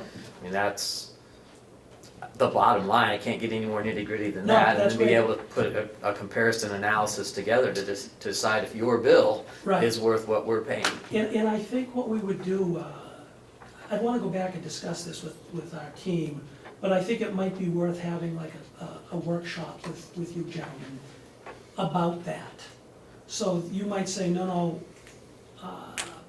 You know, I might say, hey, I'll take this, and you might say, no, we want to retain whatever that might be.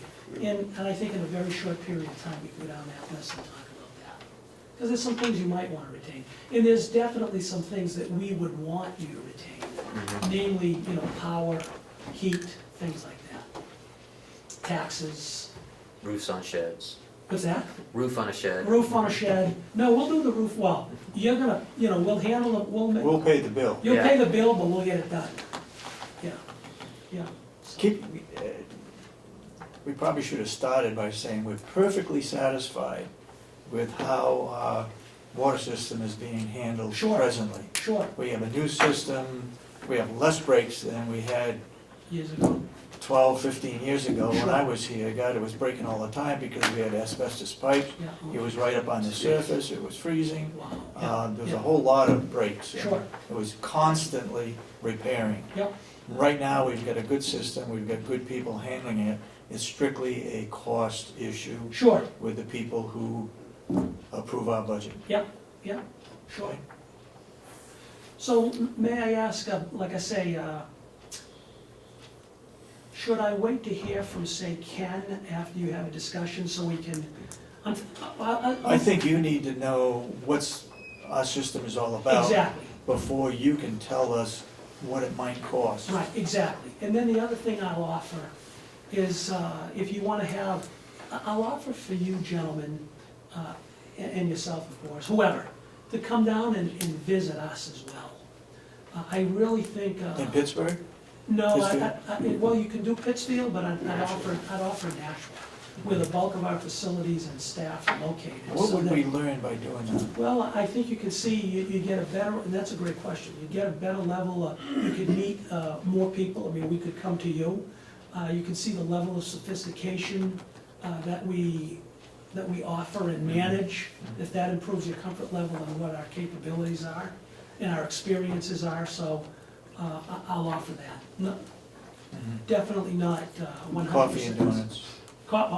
Eat, at least.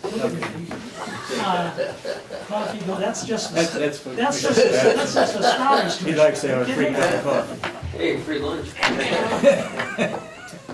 When do you, so, Will, when do you suggest, I know you're talking about it might be tough getting up there, when do you suggest that we might come up? I think it's clear now. Well, we walked yesterday, we couldn't drive up there. That's fine.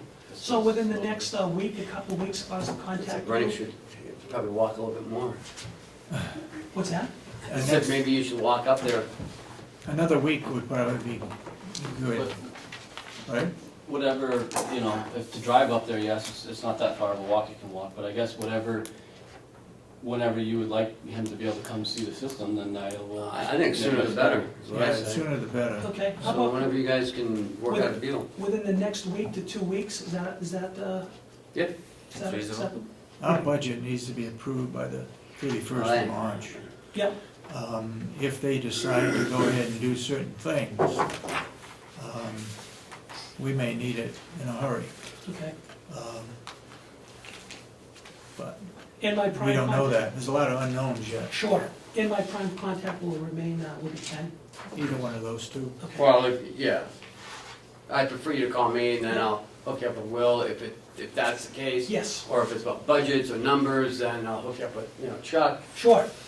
If it's about, customer billing, then Cheryl, but, Yep. Okay. Anything All right. else? Anything else? Last call? Thank you. Hey, thank you. for very your Thank you time. so much, guys. Thank Thank you, Thank you. thank you. very informative. When can you take the system over? Once it's, once we approve it? Very quickly, Mr. Commissioner. Okay. Yeah, yeah, Okay. because, like I say, it's a few wells and several thousand feet of main. I think 40 units, 47 units, I don't know. That's something we could move on very quickly. Okay, very good. Thank you. Thank you. Thank you, guys. Hey, thanks, see you later. How you doing? Hi. Informative. Yeah, Okay. it's interesting. I just wasn't sure what the whole what they could do, what, you know, what their gamut could be, but I guess it's everything. Yeah. Sounds to me like we Is that- need to put in a couple of meters. Well, I would think we'd hook up one more big meter, a master meter, is that what they're called? Yeah, the master meter that leads to the village, that seems to be reasonable because, Yeah, you because we know. could have leaks here on the complex. Yeah, that's Right, possible and I too. don't know. But if we subtract out the district, plus the courthouse, plus the house up the road, those are metered. So they come off before it leaves here. Oh, the house over here is, The house up here and, do we the charge courthouse. the courthouse? sure, Oh, we do? so, you know, that's a Right. problem, Well, another question, well, you know, it goes on and on, but the, you know, yeah. the other question is just having meters at all the end user spots, and then we already have the one master meter if we wanna look for unaccounted for water. Yeah, I'm sure that we could get advice about that. And Mountain View Culinary Academy is gonna be putting in a meter. what's that? Mountain View Culinary Academy has to Yeah. put in a meter, which he'll be doing. Yeah, So that would help, I mean, there's one meter on a building, but Somehow you have to divide what goes down into the village. yeah, that's why I think we What need a meter I from just here. don't understand why the master meter is before it comes into the reservoir. yeah, It that comes doesn't out seem here to be and it right. splits and goes down to the village and comes in here. Doesn't make We have any no idea Doesn't which make goes sense. where. it's sort of a wasted meter. Maybe we can move it. Maybe. I think we need to take a look at the diagram that, was it Underwood that did the system? I saw in the registry of deeds, they have a whole, where all the lines are going and all the deeds. to I the- thought sure there was one that left the complex. I thought, David, when they did the new renovation, that they put a meter in going down to the village. Yep. So For the meter. I thought what so went too. down there was metered and you could figure out whether people were losing it on the individual Yep. basis, Yep. the sum of, and then the rest of it was coming in here. We didn't know how much each building was using in here. But we could Well, we knew subtract it out. We knew the general, the whole Yep. amount Yep. of what was coming in here. So they own 66 of those and operate 85 more. That's a lot of Yeah. things to own. Cheryl, you never had a reading as it left the complex? Do you get all the readings? Yeah, well, they come into Kathy and then they come to me to do the billing, so, If she gets the reading at the house, that's how they determine how much they use. Right. yeah, there's no reading for the complex here, it's just for the, So it's possible that there may be a meter that we're just not taking read. If we look We at the need to plans, take a look. because My guess based is, on your my guess memories. is if there's a meter, Will knows it. I know it. If he doesn't, then Wayne does. Yeah. Because Wayne was here when it was Well, put in. yeah, but they should be reading it then. Well, Should be, but if you're reading all the meters down in the village, then you know what's leaving the complex, supposedly. Unless there's a But if leak there's a halfway leak, down, we halfway don't down, know. you don't know. But would there be loss of pressure? But if it's a small leak, you It's wouldn't. 90 pounds, I think. 90 pounds, wow, I think so. that's a lot. So that tells you what goes down to the village, but it doesn't tell you how much we're using. No. Well, if you subtract out the courthouse, the building up here, and what goes down there, we're And the ones from the who use main the rest of meter, I it. guess you could figure it out. Well, the main meter's gonna tell you, What was you pumped. may not fill that tank all the time, and, you know, it's gonna be a, what's the word I'm looking for? It's I not don't know. gonna be an accurate reading, because you may be filling half the tank, Yeah, you may be filling part of the tank, it'll tell you what's coming in there. Yeah, You'll know it's a how good much point. is in the tank. doesn't tell you how much is leaving. Oh, so it does, it's not, the meter's not where the tank, from where the tank is out? No, Oh, it's it's not. before the tank. Yeah. He said the 3 lines come into the master meter and then go into the reservoir. Because inside the shed, there's 3 wells and 3 pumps. And they And go one's into the running and master 2 are meter. off, then they have a heater in there, a Yep. big propane tank.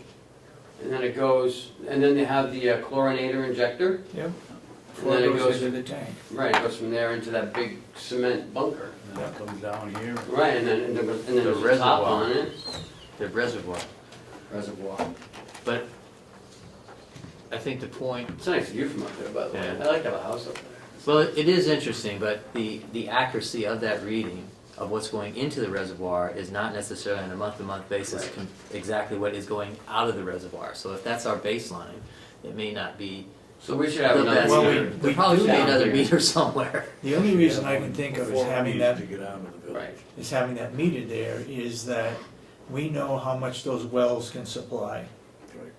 And that may be based on what we're using down here. And if that meter is not registering enough water coming out of the wells, then we've got a problem, no matter how much is storage. I get you, yeah. Okay, So we should look at adding another meter in there, like down here, once it leaks the Yeah. complex. yeah. And he Well, may- I was under the It's damn impression, expensive though to have a 6-inch or 8-inch meter. That's a big item. But if we're losing thousands of gallons of water a day, that's probably worth I it. think McCarkey claims you can put a smaller meter on a larger home, larger pipe. I could be wrong. All right, Larger meters, little thing. But anyway, I'm sure sorry, I Bernie, was when he under looks the into this, he impression might be able to give us a little advice. SNL on or what comes whoever it out. was to put the system in, put a meter in for left here to go to. I did too. I did That's too. what we've always been told. Yeah. All right, let's So- move on. Speaking of meters, we should put a meter on our time. Yeah. Go ahead. Next. I don't hear his question. You got a question? Yeah. So I guess maybe the larger question is, I mean, this is a component of doing the calculus of understanding whether or not do we need that whole Department of Works, and, you know, I mean, it almost seems to me this is just one component, there's many components, and should that be maybe a suggestion the commissioners make that as part of a performance audit would be that we would have someone come in here to do this analysis? No. They cut out performance audits. Well, I'm just presenting Performance that, They don't I'm wanna just do what was presenting in the that one we it's, did. To do what now? To tell us whether we should have a private water system or continue with our own? Or I think we should be able to hire decide out that. somebody to take care of the septic system? That kind of a thing? well, You're I talking mean, about all the public works? yeah, all the generators, public whole works, this is just one segment, but is it a larger question, or is it, we're just looking at this one thing? Well, unless you find somebody to do the septic system, take care of the generators, put those on a contract. We do have a contract on Plow the maintenance. snow, do the, Huh? Plow the Plowing snow and mow the mowing the lawn. lawns, yeah. Mowing the lawns, I think we could privatize. Or we could bring Plowing it is a to little different because we have so many different unions and time shifts and all that stuff. I mean, it would take somebody to be here all during the storm just to keep the parking lots and sidewalks shoveled and all that kind of stuff. Because we wouldn't be shoveling sidewalks. And I know, but it's something we haven't even looked at, is having maintenance do it. Yeah, yeah. They don't come outside for some reason. They're like inside maintenance. Oh, you mean those? That maintenance crew and the consolidation of that. I mean, the complexity and the scope, this is just a component of Yes. the big question. Yeah. You know, and you know, what do we do with those hours? Just seems like the scope of this may be growing, and that's really perhaps maybe the end result of, from what I've seen in the subcommittees, or I guess we'll learn more come the delegation, and find out if what their end game is, what they're looking to do with the Department of Works. Because if the objective is to essentially eliminate it, then. No, they can't eliminate it. That they can defund it, which will eliminate It's the up to us to eliminate it. department, but. Well, I'm saying we defund it, you know, because they believe that there's an alternative by privatizing all the things. You know, that's a pretty large undertaking. Broad, yeah. You know what I'm saying? And it really might necessarily need an independent analysis to come in and say, okay, this is what I've been contracted to do, is to make that analysis. So that the end result is figures, because there seems to be a conflict between the numbers that we come up with in-house and the numbers they say that we should be coming up with. What the So I'm just delegation suggest- says we should be coming up with? Well, the level of validity based on, I think the problem is that the numbers continually to change as we get bills in or revenue, or we send bills out until the bank statements are due. So as of the middle of February, we should know pretty much what was spent the year before. But up until that point, even when we make our budget the 1st of December, things change as to expenses and revenue. We budget starting back in September, so we don't know, we don't have a full year of budgeting. It's strictly an estimate. I. And 9 months, you get the solid 9 months, and then from there, you would just have to estimate the last Yeah. 3 months. I agree with that, I'm just, That's when what they I'm just spend saying the is that leftover funds, though. there's lots of, there's more than just this one component, You're right. perhaps, of what Yeah. seems to be their discussions during the course of the subcommittees, from my understanding. And that that maybe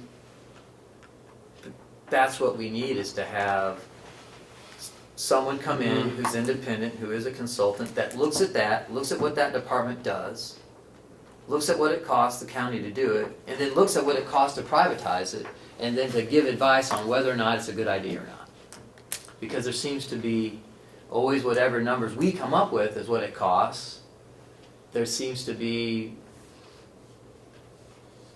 an air of our bias is to keep it, as opposed to do what's best for the county, so to speak, the taxpayers. So if we have, Well, you could say the same thing about this committee that's looking into the farm. It's an outside group of people that, they may have a little bias, they wanna keep the farm, but at least they can look into it with a little different direction than how we look at it, or how our administrator looks at yeah. it.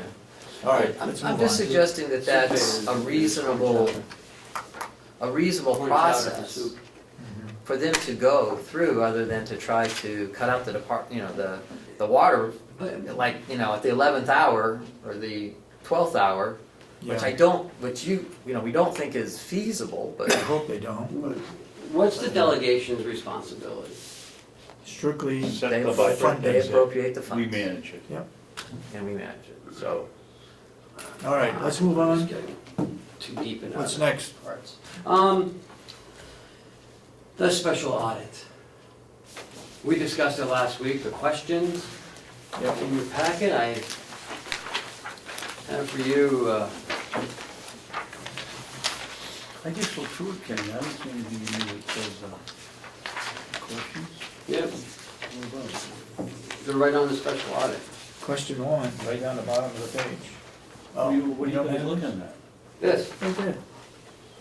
no, that's not. That says This Office right of here. Budget Oh. Assistant, it doesn't say anything. This right here, Commissioner. Okay. It's probably right Up here. there? I don't think so. You need a secretary sitting on the other It's- side of you to find I- out what you've got and what you I haven't put got. these, I put these packets together as we go down the list. Okay, I don't know what he does. okay, go ahead.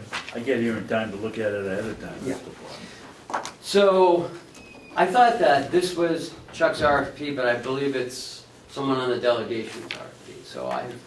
So I'm using it as a basis. I'm not saying that's what we're gonna use, but, no sense in recreating the wheel. So we have a little bit of background, the scope of work, and then the items in the scope of work shall include, and some of the questions we talked about last week are in there. So review them, see if that's what we're thinking of. I spoke to the chairman, Umberger, the other day, and she also sent me an email about this over the weekend, which I shared with you guys. And I think, and we talked about, you know, using Chuck's idea, and she felt that that wasn't a bad idea, to continue to use To Mulaney. add this to the new auditor, is that the idea? Yeah. Did someone fall out there? Probably on the By ice. Tom? There's Tom. Was He Tom? tripped over the Okay. chairs.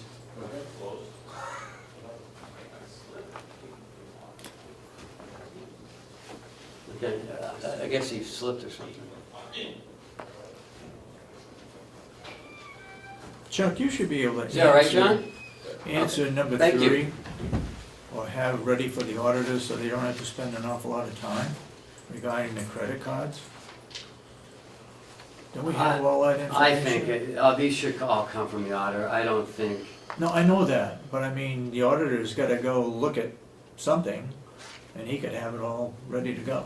Oh, well, Right? yeah, he's gonna try to get as much of the information Oh, together for him. He's absolutely. gonna expedite it to Yeah. auditor. We're not gonna throw the auditor the keys and So you can look for yourself. go. Good luck finding the right file. I mean, that's obviously, he's gonna try to compile the information for auditing for him. What kind of information do we have on the petty cash? Can we just start on question 1 and go through them? All So right. we can, you know, nail them if that's what we want I to have no do. problem with question 1, that's gotta Okay. be done. Well, it goes on to the second page. Yeah, 'cause I noticed remember that. how we kind of Yep. incorporated as one Yep, Where did we get into what Excel did? right there on top of the page. I know, but I don't remember any discussion last week about that. Yes, about the demolishing the old buildings. Yeah, Yes, that's part of the. that's part of the remaining bond money. It was, but Yeah. where was it specifically discussed, that perhaps Excel, and their activity? My sheet that I had last week, I numbered them as we talked about them, I numbered them. Okay, So, but that was part of our number 1 discussion. Mhm. That's one of the questions that, because remember, we went through all the questions and we said, oh, that could go with number 1, oh, that could go with number 1. Why- That would be number 2, 3, 4. why with a limited amount of resources to do this, would we waste it? In my estimation, waste it on Excel.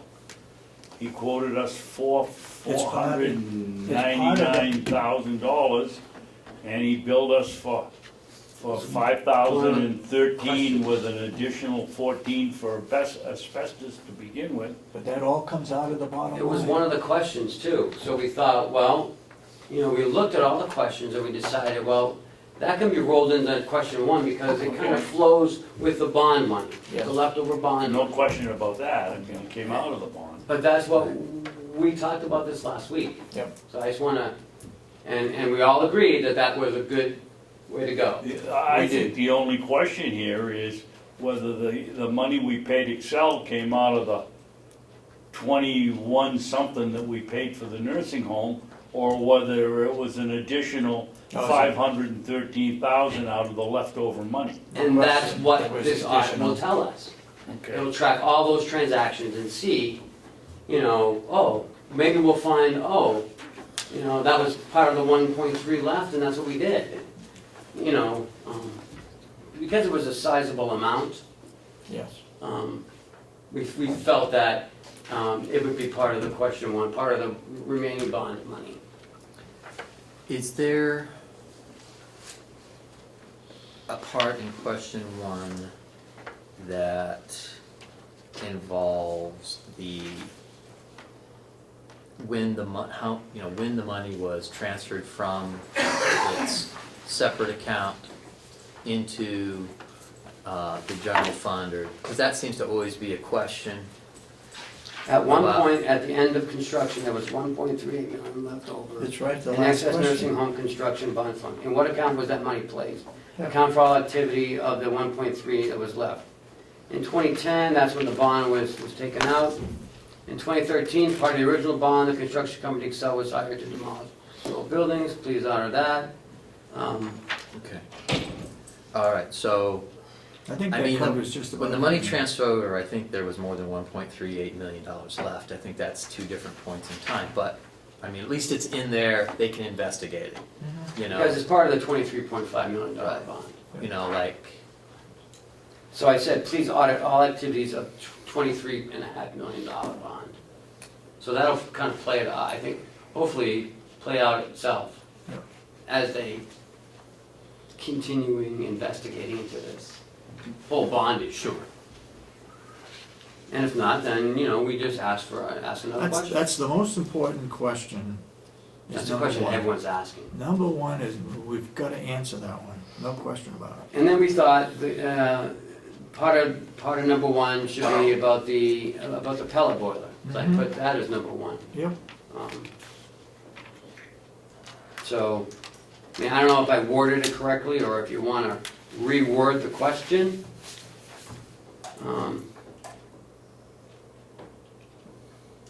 Number two would, you know, audit all accounts of the petty cash in all departments. Yeah. 3, audit all transactions from uses of the county credit card from '09 to the present, purchase amount and line item charged. And 4, audit all transactions from the fund balance from 2010 to Also on present. number 3, I think they were looking for who,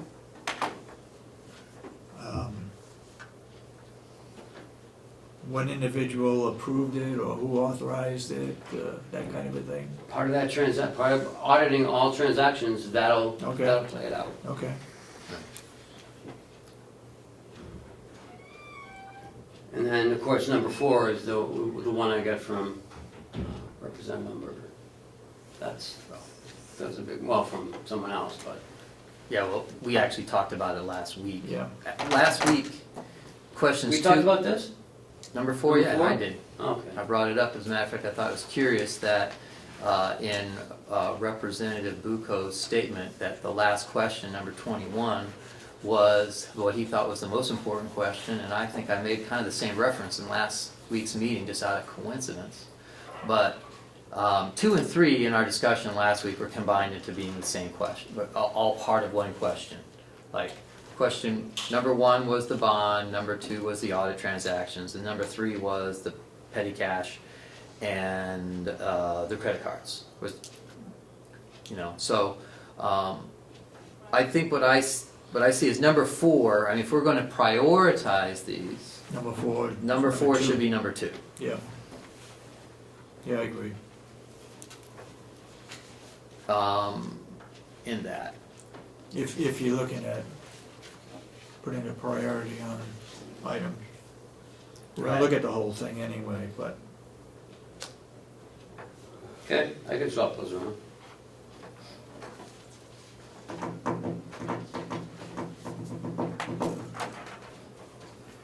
So, but what, you know, I had a conversation with Representative Umberger on Friday, and she stated to me that instead of, you know, honing these down to 4 questions, as was our understanding last week, that she preferred that we had some sort of priority of all the questions, so then the auditor could go down the list and say what he could give us for the $140,000. I thought we already did that. We did it like 2 months ago, 3 months ago. In a meeting, we had clumped them all into like sections. Because I have them downstairs, they're all in sections, because we had gone through them.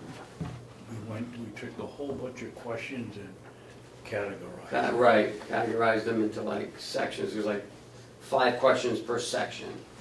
I don't think I brought it up with me, but. I think if we can get through those 4 questions for $140,000 or whatever it is, I Oh, think it's we're gonna be a lot lucky. less than that. We're looking at We're lucky. these 4 questions costing. I'm betting it's more than that. Well, I'll bet it will be too, but, It could be $500,000 yeah. to audit every transaction on every credit card back to 2009. Yeah, that's That's an enormous amount of time. that's what I And that's was why getting Chuck's at. You gonna get sit- all that information, but number 1, if we can get that done for $140,000, that'd be great. That's the big one, that's the biggie.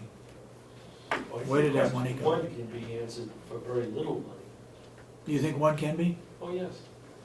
That's not a difficult process. Yeah. What's difficult is going into petty cash, if you just do it for this year, which is a standard part of the audit, you're already paying for that. Yeah. That's not an extra. If you wanna go back a number of years, that's dredging up a lot of records, it's a lot of time for my staff to pull those records out, it's a lot of time for the auditors to go over it. So that's gonna ratchet it up very quickly. If you're auditing the credit card, same thing, there are thousands of transactions that happen over time, that's gonna take a lot of time. The question on the fund balance is not gonna be difficult to answer. You know, you can, a good auditor, an outside source can go through that and say, this is what happened to your fund balance over time. They can just go back through the reports that exist and create that kind of thing. And if you go back to the original list of 21 or 22 items, that's gonna rack up a lot of time. Yes. Because it's a lot of digging and substantiating. And the only way anybody's gonna be happy with the result is if there's a voluminous report that documents who signed for what over time. And you'll go blind trying to read that. I don't see any real benefit in that. The caution I had from the current auditors, the new auditors, is be very careful going into this, because it could cost you a lot of money and you won't like the answer, because it will be incomprehensible. But if you want to spend a lot of money, this is your chance.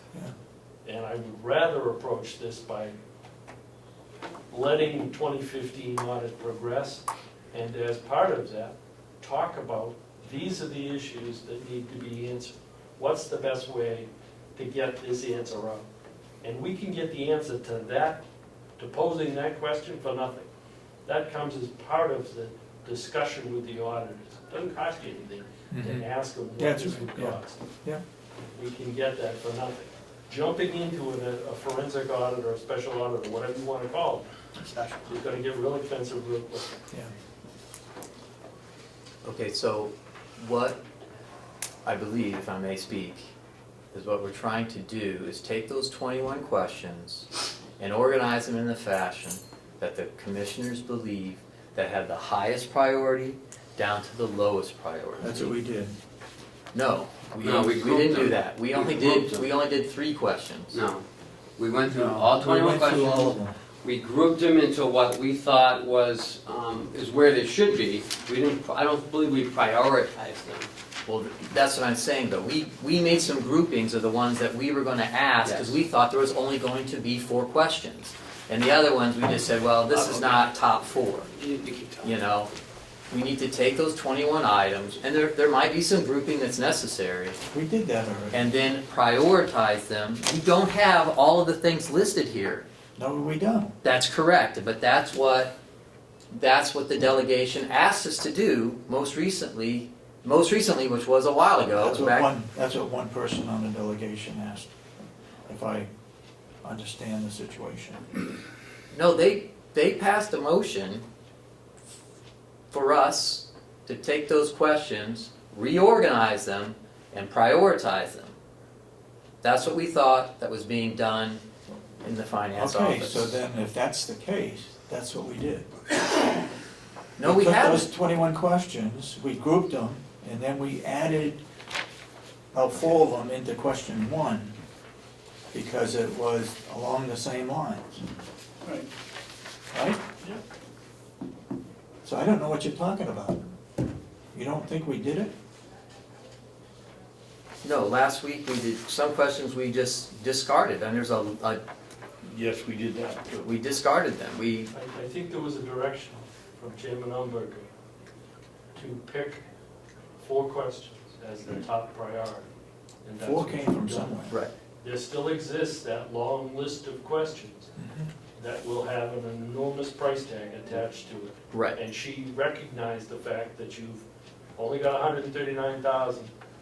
She jettisoned the idea of adding 60 to bring you up to 200,000, so you're constrained by the 139. Yep. That has been encumbered and will move into 2016, so it can be paid, because it was talked about earlier. You know, you've got that to work with.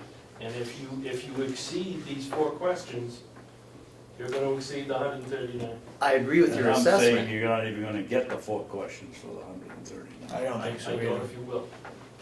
I agree with your assessment.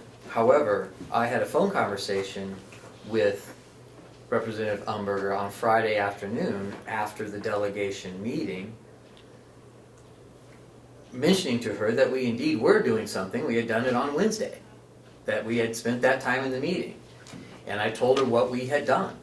And she said to me in that phone conversation, she goes, well, I didn't really want the top 4 questions. I wanted you to take all the questions and then prioritize them, and then ask the auditor, what can we get based on this is the most important, second, blah, blah, blah, blah, blah.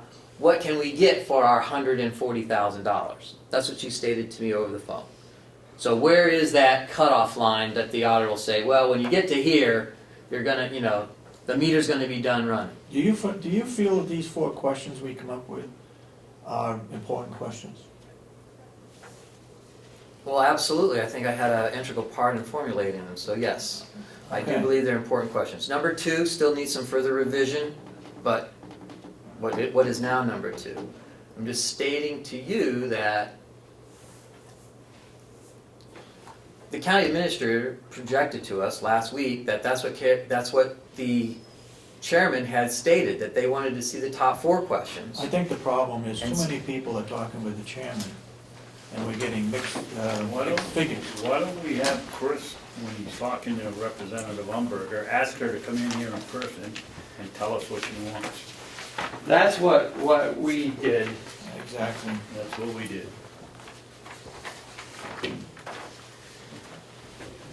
We took all of the questions and we grouped them into what we thought was important, and as that, now that may have changed since, because I think this was November we did this.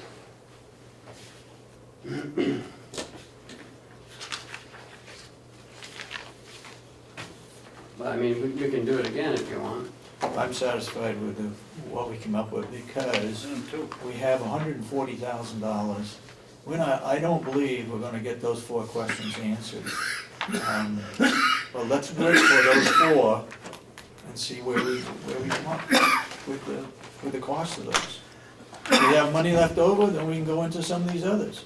Audit the water system, revenue expenses, and customer billing. David, if you've been signing the checks and you see the volume of receipts and bills for the credit card, that's gonna eat up the whole $139,000 right there by the time that they're gonna dig into them, find out who ordered them, where they were shipped to, who used them at home, was it a mistaken use of the credit card, etc. Yep. We all agree the number 1 question is, I think we all agree, the number 1 is the most important question.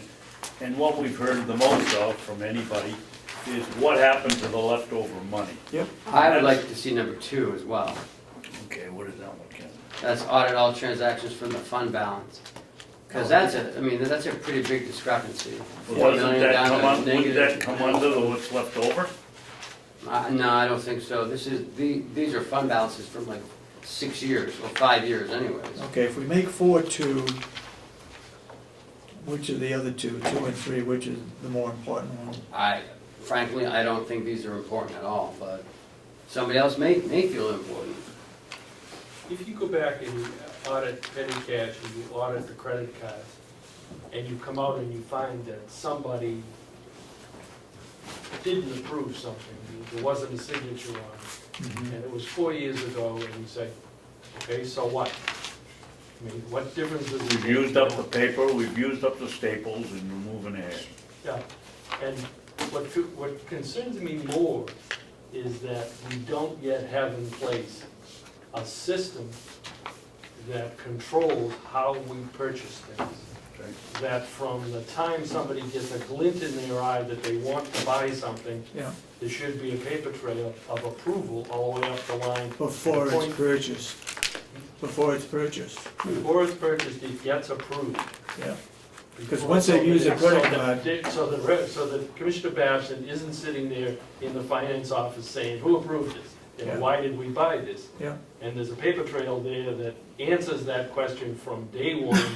And if the approval process didn't happen, if it went from somebody in the nursing home to their supervisor, and the supervisor says, yes or no. And it's no, it's dead. Yeah, And it goes on to the next person in the finance office in the nursing home, and they say, okay, we can purchase that. It goes to the director of the nursing home, he says it's okay.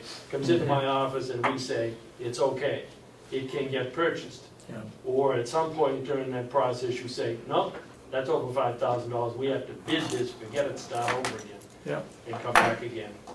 But, you know, spending $139,000 or $500,000 to edit every transaction for the past 5 or 6 years, that's a huge waste of money. It doesn't get us anywhere. Well, Okay, I'm glad you brought that up, that, you know, establishing the paper trail. County Administrator Boshaw and I had that conversation, I believe, on Monday. So, oh, wait a we minute, do before we get into that, what are we gonna do about these 4 questions? That's the subject right now. Are we leaving them the same? Changing the order? What is the problem? What are we doing? For me, I'd eliminate 2 and 3 altogether and hope we can get. No, I remember 4 is 2 now, so 3 and No, I 4. would audit 2 and 3, I would drop out 3, 4. 2 and 3, make 1 and 4 the important, Gotcha. I would leave my feeling would, we leave the 3 and 4 in if there's money left to do it. But the first 2, first and now the second, are the 2 so most important let's get ones. something straight right here. Are we from now on calling number 4 and number 2? Yep, Okay. There's no, 4 is now, Number 2 is now number 4. 4. And 4 is now number 2. Now we're talking. 4 is number 2, okay. I think we all agree number 1 is the most important question and ought to be answered Yes, in the fullest extent possible. all right. and number 2 is, you know, equally as important, because I think that a lot of that has to do with answering why we needed the supplemental budget. Yeah, Yep. You know, and we should probably incorporate that into the question, you know, and how this relates to the supplemental budget. And also the differentials between what's published in our report, the annual reports, what's published as our revenues and expenditures, okay? That how that also relates to, because part of the methodology that was used by the delegation was they were looking at these budget worksheets from the ACS. And they were looking at the total revenues, and they were looking at the total expenses, and then saying, well, this is how much we have in surplus. And then using those figures to develop what they were putting back in for taxes. So part of that methodology may have not been a good methodology. And so we need to make sure that we don't keep going with that methodology in years in the future. That we get sound advice on how to use money from surplus to reduce taxes. That's part of what led up to this supplement budget, is using that tax money, or using that fund balance money, and using some of the bond money. To offset taxes? As money to reduce taxes. So that's, okay. so that question shouldn't, you know, that's Well, I part of the scope of incorporated an that. answer as to why the county needed a $2.4 million supplemental budget in 2015. As part of number 2. Right. And I believe that part of, you know, the audit of those transactions, but that's certainly a question. It's certainly one of my questions. You know, when I look at how much money our surplus, you know, operating surplus has been over the past, from 2010 to 2014, you know, how did that lead us, you know, to where we got to, where we need the supplemental budget? All right, we all set on 2? So then, I don't think so. 3. I don't think we're all set on 2, because he hasn't responded to how he's going to change the question, if I might well, interject. I thought he just did. I just did. I said, Why it come? remained the same, and then after the negative number, provide answer as to why the county needed a $2.4 million supplemental budget in 2015. Okay. All right, Mr. Chairman, yes. we have 11:30. Oh, I thought you said 11. 11:30, sir. 11:30. Okay. Okay. All right, question 2 is satisfied. Question 3, regarding credit cards. Dump it. And question 4, audit all See at the bottom? petty cash accounts. I would leave them in there if there's enough money to look at them. And if there isn't, then I think we need to keep the county delegation informed as to how these expenses are being used. The 1.4, the 140,000, Oh, we will. okay? Oh, absolutely. And the auditor ought to know that too, so it's not included in the audit money that we have normally. This is extra, you see what I'm saying? 140,000 goes to answer these questions. Provided we're using the same audit firm. Yeah, If we use another one, it won't make any difference, but I understand David. right, separate, He make sure doesn't they're want, he separate. doesn't want us being billed twice for the same Yeah, money, make sure that they understand that okay. this is a special All right, is there any, audit. are we satisfied now with those 4 questions? You Everybody? understand that I'm not. the audit of the credit card and the audit of petty cash, Yeah. 2015, is going to be included in the 2015 audit. Right. These 2 questions relate to previous years. Okay. Okay, So then the question is, how far back do you want to go? I think what he's trying to say is, it says audit all transactions for use as a county credit card from 2009 to present. Going back to 2009 is just too far, I think is what. we should go it back says to where I used the credit card, because I think that's the problem. I don't remember what year I used the credit card to pay for my registration to the national meetings, which I reimbursed. I think that's Oh, okay. how far back it should go. Not only did you reimburse them, you reimbursed them before we even got the bill from Yeah, the association. now that should show up in revenue. But anyway, I think we should go back that far, whatever that year is. I'm not sure we should have to go back to 2009. I don't know what year that was. Well, that could be, but perhaps, and thank you for bringing that forward, is that, that you think that's part of it, and that you want that cleared up. Yeah. And so maybe that can just be part of the audit question, is that we look at those transactions. Well, what year was it? Well, they'll You figure find- it out. you can find But out. then maybe only go back otherwise for a couple years to audit, not, Like to audit a couple more 14, years. 13, 14? Let's You know? see, it was 2 years president. No. It I just was 2 view it years as pointless. ago.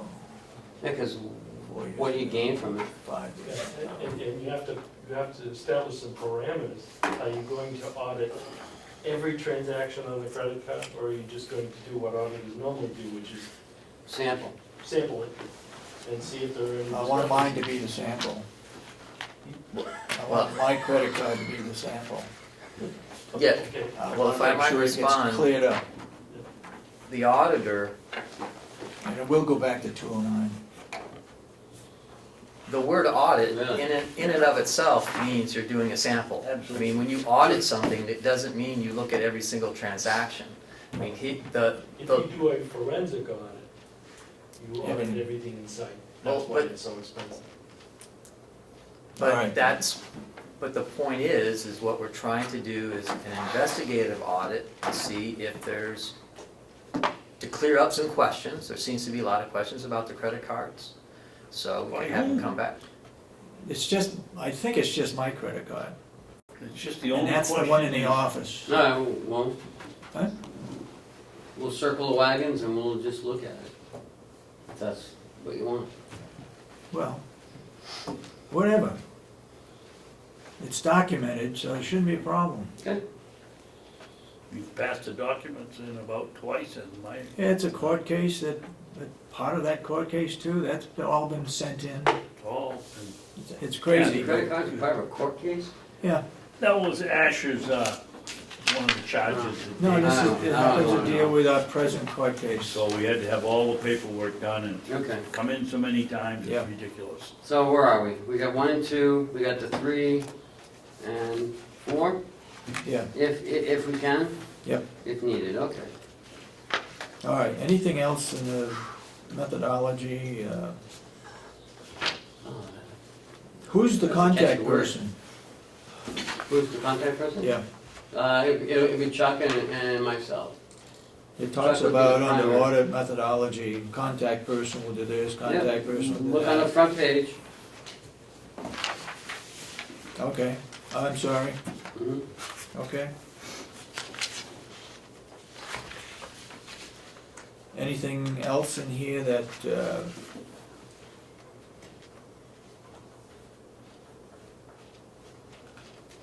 I had to change on audit methodology. Well, that's a catchy word today. Number 4, it said the firm will make 20 and it had 18 in there, the copies. So I just changed it to match. why, oh, that, So, this is gonna go to all the, absolutely, it's gonna go to Delegation. delegation, it's gonna go to Okay. commissioners, it's gonna go, yes, they're all part there's of it. 15 of them, Yep. 3, that's Two. 18. 4 or 5. there's 20. Oh, you changed it to 20, Yes. Okay. It was 18. I don't know All why right. 18. okay. And I started working on staff qualifications and experience, but, What's number 5, it's not completed, is it? Number 5 under audit methodology? Joint public, oh, sorry. Meeting, just meeting, yeah.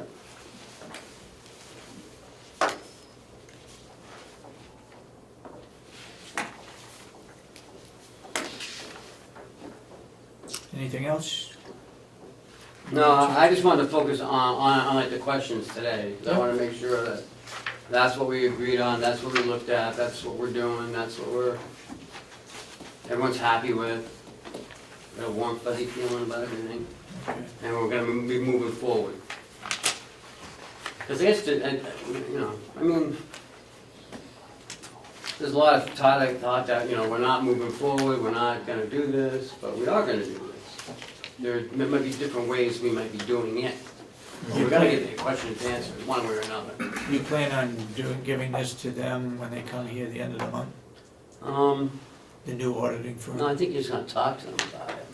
I'm gonna talk to them, I'm going to show them the lists of questions and ask them to take it home, think about it, and then come back and Okay, have some suggestions for the methodology. How should we approach this without spending a ton of money?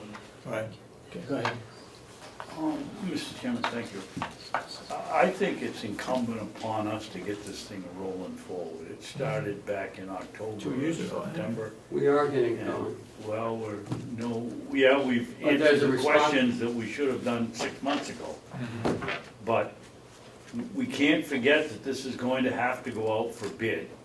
So the longer we sit around. Maybe, maybe not. Well, I'm gonna suggest that it goes out to bid, so you gotta have a 3-0 vote in order to get it. That's why Chuck's asking. He needs to get an idea. He just said it 3 times. I know, my suggestion to Chuck is that he ask them now, not in March when they come in here on March 28th or whenever it is. That we get this thing rolling. If possible, I think that's a good idea. We're gonna have to go out for bid anyway. He can ask Melanson and whatever questions that they need, but I'm getting frustrated with it too. Okay. Can I be done? Chuck? The faces we're getting from the 2 gentlemen to my right would suggest that maybe there's something wrong with the suggestion. Could you tell us what it is? My approach to this is to let the auditors get a feel for the organization. Let them come in and sit down and see how we operate. And so that they have a real flavor for what we're encountering here. And so that the methodology they suggest is appropriate for the county. Yeah, I could call up Cheryl Stevensburg today and have a discussion with her, but I don't think it would be the best platform to do that on. Okay. Do you agree with that or disagree with it? We hired these two gentlemen to get us out of trouble, and I'd be stupid not to take my own advice and not theirs, so I'll go with what they I say. mean, we're not saying, Chuck's way is the right way, but I mean, I'm not saying it's the wrong way, Ken. I just don't wanna, keep jumping into things and then, I mean, Chuck's been doing this a long time, and, I trust him. I don't know, about the delegation. I think if you want us to move forward with it, we are. But I don't think another week or two is gonna really, Okay. stall the whole project. I wanna make sure we get it right, and I don't wanna spend, unnecessary funds. We don't have to spend unnecessary funds. I mean, we hired Chuck for his experience. I look at the whole thing from 30,000 feet, and I view the finance office as a very small operation in terms of staffing. And if I've already got one set of auditors coming in this month to begin the 2015 audit, and close on the heels of that, I just found out that the retirement system has hit us for an audit. And I'm trying to place where that's going to go. And now we've got a special audit to look at the past.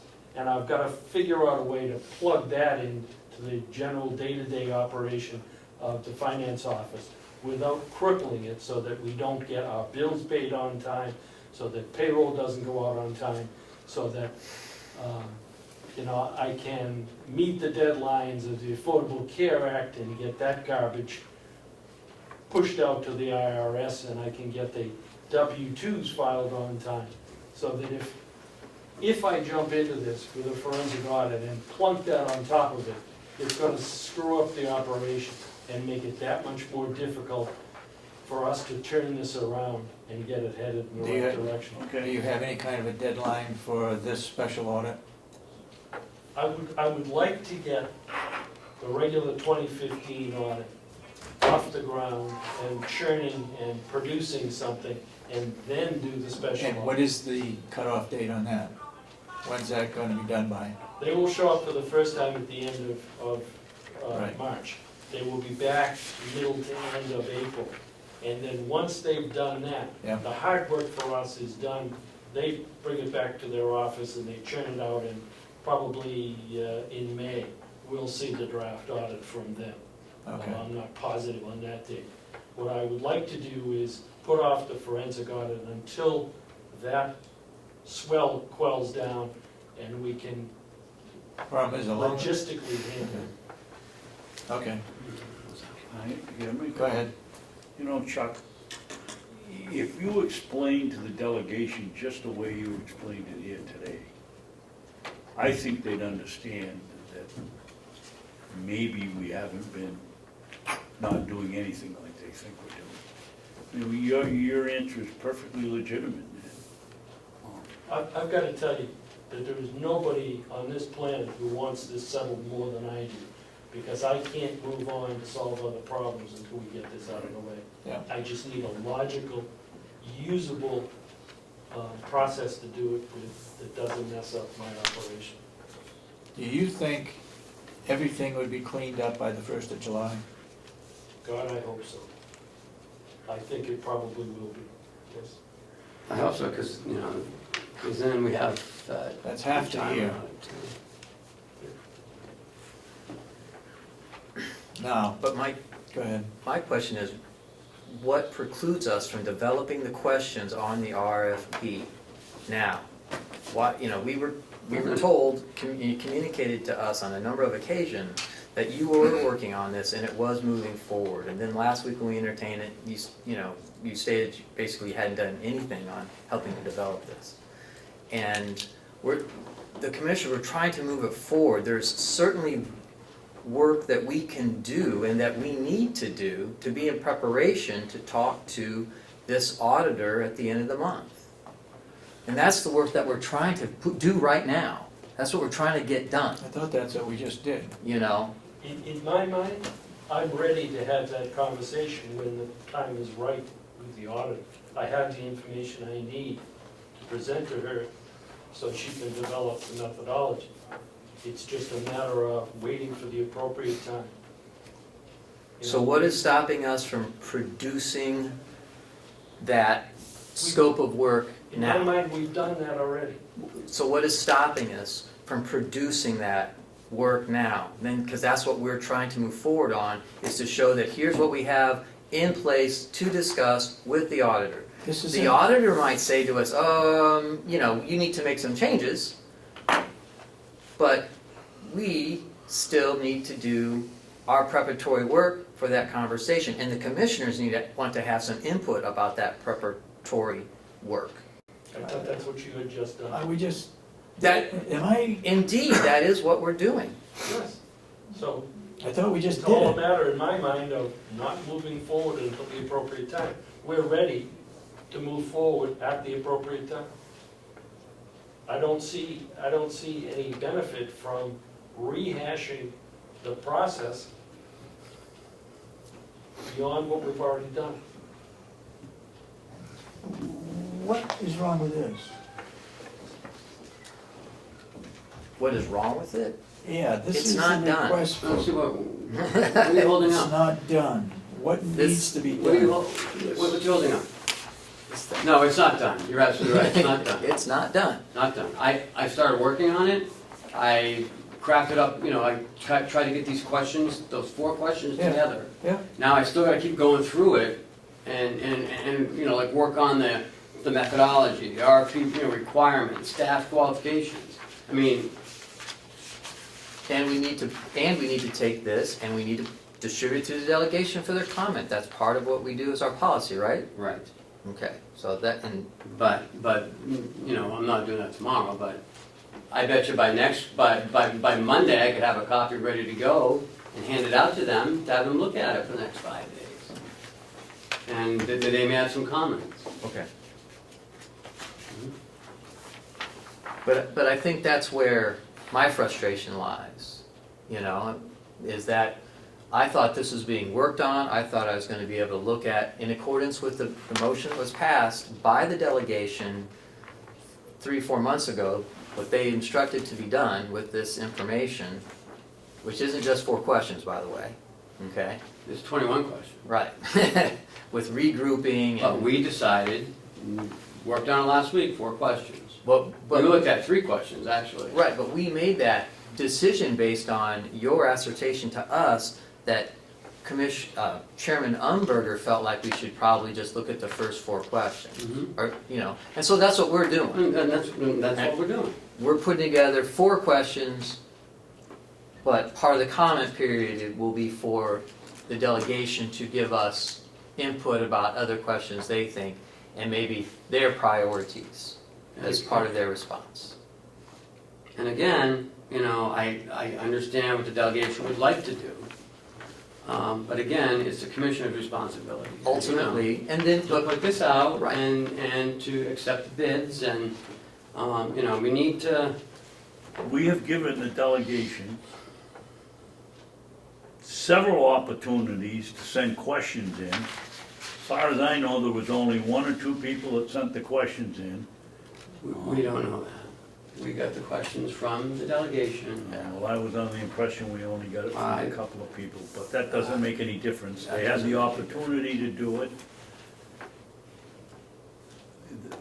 Whoever did it, and now we've got those questions, and so now it's our responsibility to move forward. I don't see why we're consulting with the delegation again on the questions. They had the opportunity, and they either took it or they didn't. It's our turn now, as far as I can see. Why don't, if we're going to speed this thing up a little bit, why don't we take those 4 questions and send them out to the delegation? Saying, these are what we have done with the questions that you provided. We think, we're hoping that we can get it done for $140,000. And so that's why we've decided to use these particular items to investigate. And send it out and let I'd them like let to us send the know whole on thing out, Monday. not just the questions. I wanna do the whole thing and then send it out. I don't want to keep Okay. piecemealing everything.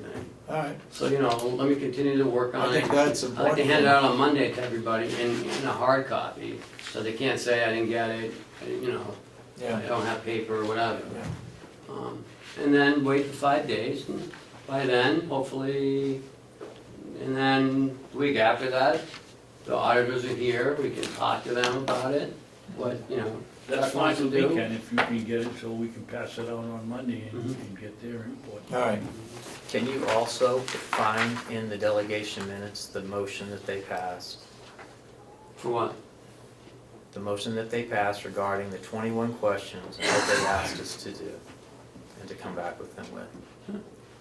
So then that we have that, so we can look at what that says. And what's that gonna tell us though? The motion of the 21 questions that they passed to give to us? are these the questions that they wanted? Yeah. Those are questions we got from them. Those are And the then ones we sat together and grouped them into a, I know what we did. yeah, and I know then what we grouped did. them into like 4 different. Yeah. All right, have it ready for Monday. Let's move on. Well, I just wanna find out about what Chris. Chris is talking about. The motion was made about the 21 questions, but. Right, they made the When? motion up to 20, it was back in What probably about it? November? Doesn't matter what time, what, Well, I don't wanna spend all day Answer. looking for questions. Was it at a full delegation? Yeah, it meeting? was at a full So delegation January, meeting. December, January? They made a motion of what, they were gonna send us these questions, and I think we even had the questions. They made a motion for us to take those 21 questions, hone them down, all Which of we those did. questions, and then prioritize them. Which we did. Yep, That's what this, I want to see that motion, that is what we did, okay. okay? Because okay. All payments between Cheryl should be able to get that 2011 to you. present to terminating employees in excess of budgeted salary, including all documentation of authorization of the meeting minutes, number 4 on page 2. Where can you find that in our 4 questions? It's not in there. Correct, that's what I tried to point out. how much do you wanna do out of those 21 questions? And how much do you? Were you not here last week? I was here last Well, week, that's as what a we matter of talked fact, about. I We went through the was. questions. We did go through the questions, that's and we what we- eliminated some of those from the process. And that's what we decided to do. So I don't Based know all on the these 21 fact questions that now. you told us Uh-huh. that Chairman Umberger communicated to you that we only. On Friday she did. So how could I have told you last week? No, you told us, it's recorded, we did this in Absolutely, public it's session, right? So recorded. we can pull the recording. Sure. You told us that Chairman Umberger was looking for the top 4 questions. That we could hone it down to the top 4 questions. I just 4 got it on questions. Friday. How could I have said that last week? 4 questions were mentioned somewhere, Yeah, and some. not the 21 questions, but 4 We talked questions. about it last week. Yeah. Right, we talked about it, but we honed it down to 4 questions based on the fact that we thought that's what the direction the delegation was interested in. So we're like, and that we're, So what's the problem? We're not answering all 21 questions? that wasn't well, I'm talking about the differential between what the motion was, that was the official motion done by the delegation, versus what we've done so far. Okay, which was based on the fact that it was our understanding last week that that's all they were looking for. But then when I talked to Representative Umberger on Friday, she said, no, we want all the questions and we want you to prioritize them. So, I mean, I suppose that we could hand it off to him and say, well, the rest of them, we would like your comment on what you think are the priorities. But we think these are the top 4 priorities. in that descending order and make available comment, and that's where we're at so far. Because she's under the impression that and I believe what their motion was, here's all the questions, we want you to take all of the questions, group them as you can, and then formulate by priority what you think is the most important to the least important. Okay? All 21 questions.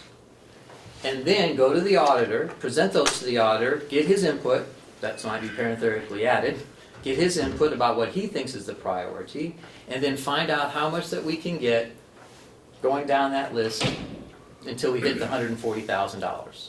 And then that's where we would help design the RFP. That's essentially my understanding of my conversation with her on Friday, and from what my recollection of the motion that was passed by the delegation officially in their full body, late last year when we had that meeting. It might have been the December budget meeting? They met December and they met in January too, so.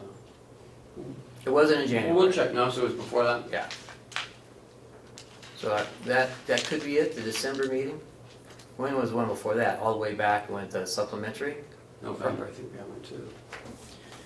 No, it wasn't November. October? October. Look, do what you just said you were gonna do. Put this together, finalize it, give it to them Monday. No. And ask for, Let me ask send for it to you any guys over the weekend questions. too, so you guys can look at it before I get it handed out. I'm satisfied. The most important section here is those 4 questions. Yep, I'm satisfied too. And the rest of it, you can put together, I mean, that's all time, methodology, and all that stuff. Auditors and you can take care of that. Those 4 questions are the most important. Those 4 items that we've combined. And just ask them if they have any other questions. We feel, we're talking about $140,000. If we get those 4 questions answered for that amount, great. If they want to spend some more money to look at the other 21 or whatever the other questions are, we can do that too. But this is what we came up with. And we spent some time going over them, putting them in a priority and also combining them as much as possible. Okay? Let's do that. Okay. All right, where are we?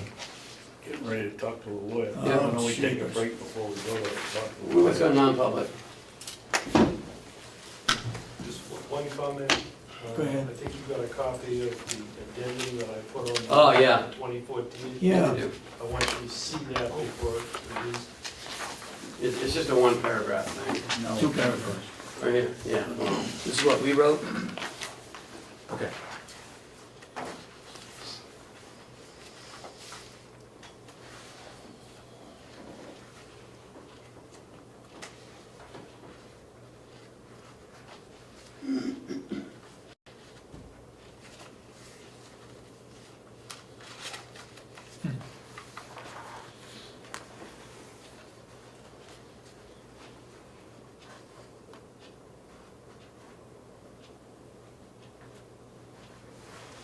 Are you gonna put this in something, like part of the audit, or Page 36 of the audit. this page there?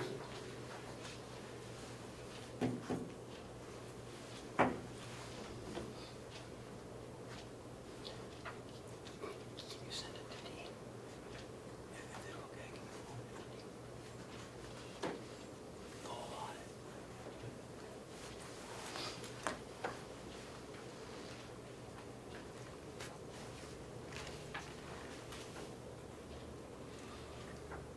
I think it looks pretty good, I think so too. from what I can see. Who wrote it for you?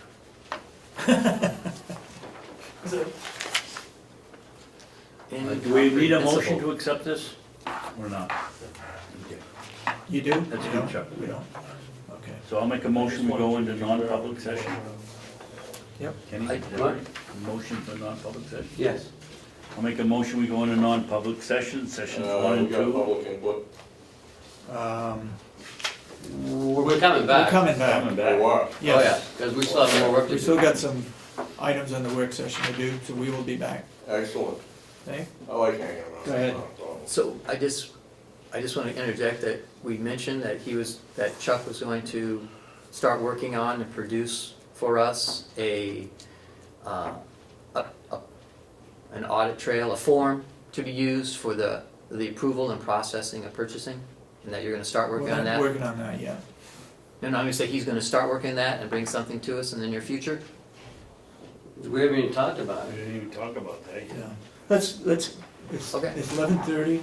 I'll make a motion that we go into To non-public come back up session. after. 1 and 2. Sessions, I'm trying, David. Okay. Sessions 1 and I'm 2. trying to help. I know you are.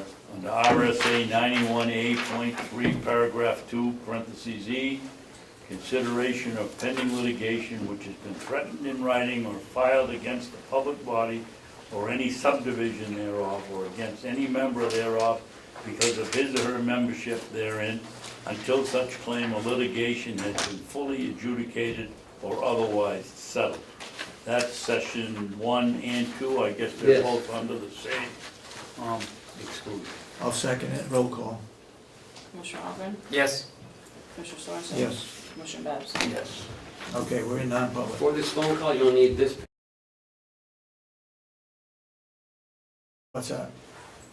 Decision on the minutes. Yeah. You going, John? Is it Going. going? Is it rolling? Is it rolling? It is rolling, yes. Go ahead, make your I'll motion. make a motion that we come out of non-public session and seal the minutes under the line affected adversely the reputation of any person other than a member of this board. Second.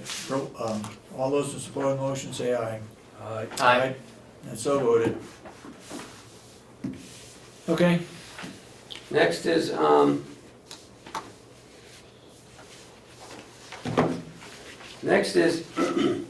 I was asked by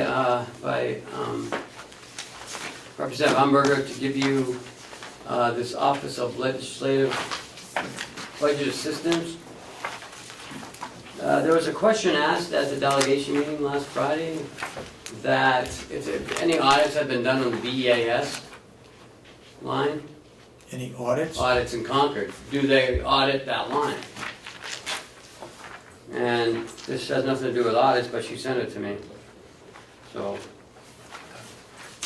I don't know. It wasn't us, it was Ed Comeau that Right, but she asked me to pass requested it that on an to you audit be guys. done. Doesn't have anything to do with us. No, it just, it explains the cap, it explains, It's informative. Yes, Okay. for information, All right. and we'll file it. Do I get it back? Okay. Then yes. What Last else? time I gave you something. Next. I'm filling Uh, in. Got a check right there. Would you like that back, please? In your packet, there's a thing called Project Timeline. Mm-hmm. This is for, at the IT subcommittee, it was discussed and Chuck said that he would have it ready for the delegation meeting. This is it right here. Explains the timeline of the fiber optic project. Wow. When we feel that we're gonna be implementing it, how much it's gonna cost, and it looks like a 5-year lease for the infrastructure.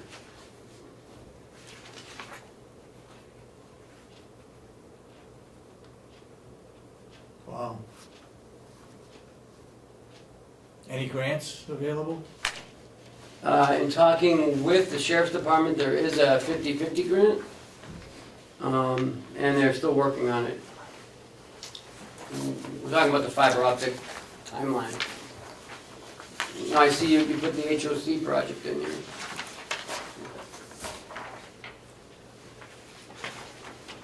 So The what- idea being that you combine all of your costs and look at what it will take to lease it.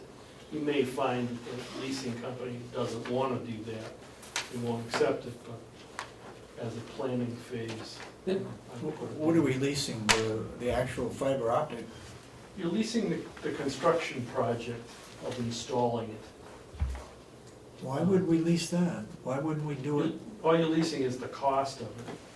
So you lump that cost along with the costs for the improvements at the jail and a few improvements at the nursing home, and the cost of purchasing the other modules, which you use once you got the fiber optic in, you lump all the costs together and spread it over time. It's one option of doing it. Why don't we bond it? I don't think Generally, it's not real, man, it's not big enough to bond. You're not gonna get anybody interested in bonding it small. But yeah, essentially, we are bonding it only in a different way, I think is what he's trying to say. It spreads it out over 5 years instead of getting everybody to look at the 255. But these additional, I mean, beyond the $80,000, I mean, the AP, the PO and the HRIS modules, no, or just AP and PO, I'm sorry. The modules that you're adding and the projects that are added, those aren't in this year's budget, or are they? Some of them are, some of them aren't. If you're going to do a leasing thing, then I pulled Right, kind of our, cost of an accounts payable system and a purchase order system and put that into the pot as well. That normally would come in the following year's budget, but if you're gonna bring a leasing document, then you might want to put it together. So what do we need for this year's budget? 80,000 or more? 80,000 for the fiber optic, and Yep. then the jail projects and the nursing home projects are already in the budget. And Okay. the HRIS is currently in the budget. It's just the AP and the PO that are additions to it. now, so when you say that that's purchase ordering, PO, Right. and then the AP is accounts payable? Right. What you have now is a disbursements module, which is different from an accounts payable. Okay. If you go to a purchase order system, then you need to be able to match it up so that everything follows through all the way to the check going to the vendor. Okay. What's the interest rate you calculated it at? So What was the interest rate, or what is the interest rate you calculated the lease at? 5%. I picked. 5%? 5%. You might do better. Yeah, probably Cost you more, better. I hope not. It will depend on how attractive the vendors find the lease. With all the talk, I would But- think we'd be the number one person they'd want to lease to. But the difference between what we proposed in the commissioner's budget and what this proposal is showing us on this last page is the $7,200 for the two payroll, for the two modules, additional modules to the ACS system. Okay, so there's not a big differential there. And you're just suggesting an alternative way to pay for, If you wanted to spread it out. If the bite looked like it was too big, then you could spread it over time. right, Or you can just go back to what's in the budget. Right. And pay it all at once. right, or add $7,200 to this year's budget. We have to add 72, no? Yeah, you'd have to, at some point, you've got to add 72, whether it's in this budget or it's in the 17 budget. And if you Right. do that, then you probably delay the implementation of those two modules a little bit more. All right, what do you want us to do with it? Nothing, we're gonna present it to the delegation on Monday. Delegation asked Ask for for it. they called it a business plan, but we're not starting a business, we're just buying some fiber optics. So Okay. it's not really a business plan. But it is a timeline and it's a cost estimate for it. Oh, I see, and your business plan doesn't designate the additional modules until 17 anyway, Probably, and according to this timeline, right? because in order to implement them, you've got to install the fiber optic first, you've got to get your high-speed internet into the system, and then you've got to train people on the modules before you can expect them to actually use it. Yeah. Okay. Okay. Moving on. Jason's here. I want to talk a little bit about some of the issues. I was this morning speaking over at the National Forest park rangers and stuff. We wanted education on the jail and why people keep breaking into their cars, and how our programs work and what we have and stuff. So that's where I was at this morning. Okay. And we want to talk about the Association of Counties. Right. Did they get my letter? No. No, sorry. I wrote a letter, it's in your commissioner's box, I wrote it to the delegate members as well. Oh, I printed them out, but I just left them downstairs.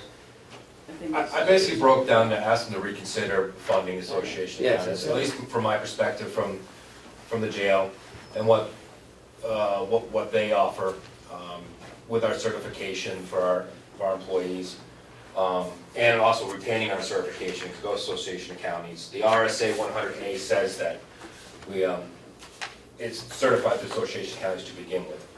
But they offer a lot more things, which Ken has reached out, but there's all kinds of trainings that they put on. There's multiple things from multiple different affiliates. It's invaluable information. I did put in there, they had issues with the word lobbyist. It's to benefit the counties. It's to benefit the counties. I put in there that if also we were not 100% compliant, we would lose one seat at NACO. Instead of having 2 seats, we'd have 1 seat, which is NACO is at the national, that nationally represents us in Washington for counties. To me, that's not a big deal, but it's a part of it. But it's all pieces. Yeah. It's all pieces. I put in there too that, whether they like it or not, that I said, if we could look at not making motions over emotions, and let's start looking at the facts of what this offers, and if they're upset with a person, please don't judge that person by everything, because there's a lot that goes on to it. So I asked to reconsider. Ron White has actually sent me 2 different emails. I have more information for you for Monday. So we have, there is case law and some other stuff out there that says why we have to go Association of Counties, why we need a certification for What's that. our liability if we don't? We won't have certified officers. What's our liability if we Well, don't? they won't be in. Won't be covered? Covered for what? They won't be, if you're not certified, they won't be in the Hampshire retirement system under Group 2, so you can put. Oh, really? Yeah, you have to go through an academy to be certified as a correctional Oh, officer. okay. We lose our law enforcement status, so your blue lights and your security force would be gone. US Marshals could be a piece of it. We also house Rockingham County females as a piece of it, so we would lose some of those things. Excuse me, Jason. Because we're not certified, does that mean we can't take the Rockingham women? Or that they would say, you're not certified, we're not taking the chance? They may not take the chance, because everybody behind us is gonna become either Group 1, which is not considered law enforcement, and if I can't send current people, such as even myself, to keep my certification to Association of Counties, I'm not sure where I fall or where I lie. Affect the union contract? From Group 2 to Group 1, absolutely. Yeah, Group 2 to Group 1, that could be a potential issue. It would be a union issue, put it that way. If they're gonna force us, if that doesn't get funded and it forces us to look at those other alternatives or whatever they might be, including them talking about going through New Hampshire police stands and training, which even in their own laws, they have nothing to do with counties except for approving the education Curriculum. courses. That's all they look at. Yeah. And the Association County was also, got us a home. The counties all now have a home to take and go to the academy, which is instrumental through them. I put in there, it costs us $500 per person to go. If you break that down in 5 weeks, that's $20 a day to include instructors, a space, graduation, everything's included. I think it was taking me a bit to pay for their time, but for $500, they're getting a certification. Get any feedback from your letter? So, Didn't expect any? no. Okay. Go ahead. Thank you.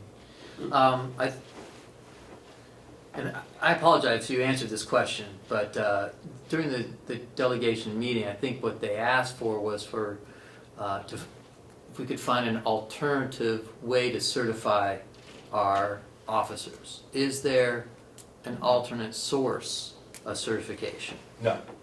Just straight out no? How about you know, because unless they're planning on changing the RSAs, Yeah. the law itself, Yeah? if they want to go and change 100A under the New Hampshire retirement system, then they'd have to put some bills in to actually change that for our certification. We would not be, so that's how under 100A, it says that to get certified, it has to go through Association of Counties. Oh, it does literally say it. Yeah, I sent it, and I put it in there. All right, thank you. That was as far, I just want to make So, sure that but what they're that gonna part do was is- answered. They'll force it back to, going back to Group 1 and not being in law enforcement status and lose all that. New Hampshire Police Standards and Training is not gonna take on the counties at all. They don't want the counties, and they're not gonna change they're not gonna go through and change the RSA either. So it's already written into the laws. So they wanna circumvent that by not doing this, I mean, that's, Okay, and have we, if I may, Go ahead. and have we followed up with the association to ask them what they would charge us to certify the officers if we are not a member of the association? I have no idea, and I'm not sure if you're not a member, why would they, if you're not a member, why would they want to They wouldn't certify? want to do that. Because why would they?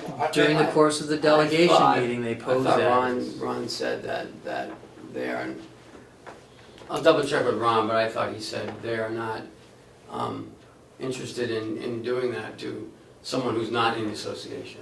I don't discount that. I don't think- That was posed though during the Yeah. course of the meeting, was, well, I'm sure that even though you're not a member, you could contract with them to still do that. Okay. Or maybe not sure, that's not quote unquote, but I would say that, right though. That's what they said. they did say, but, and I, Ron, you check with Ron, but I guarantee they're gonna say no, because if one does it, then they're gonna allow it for everybody.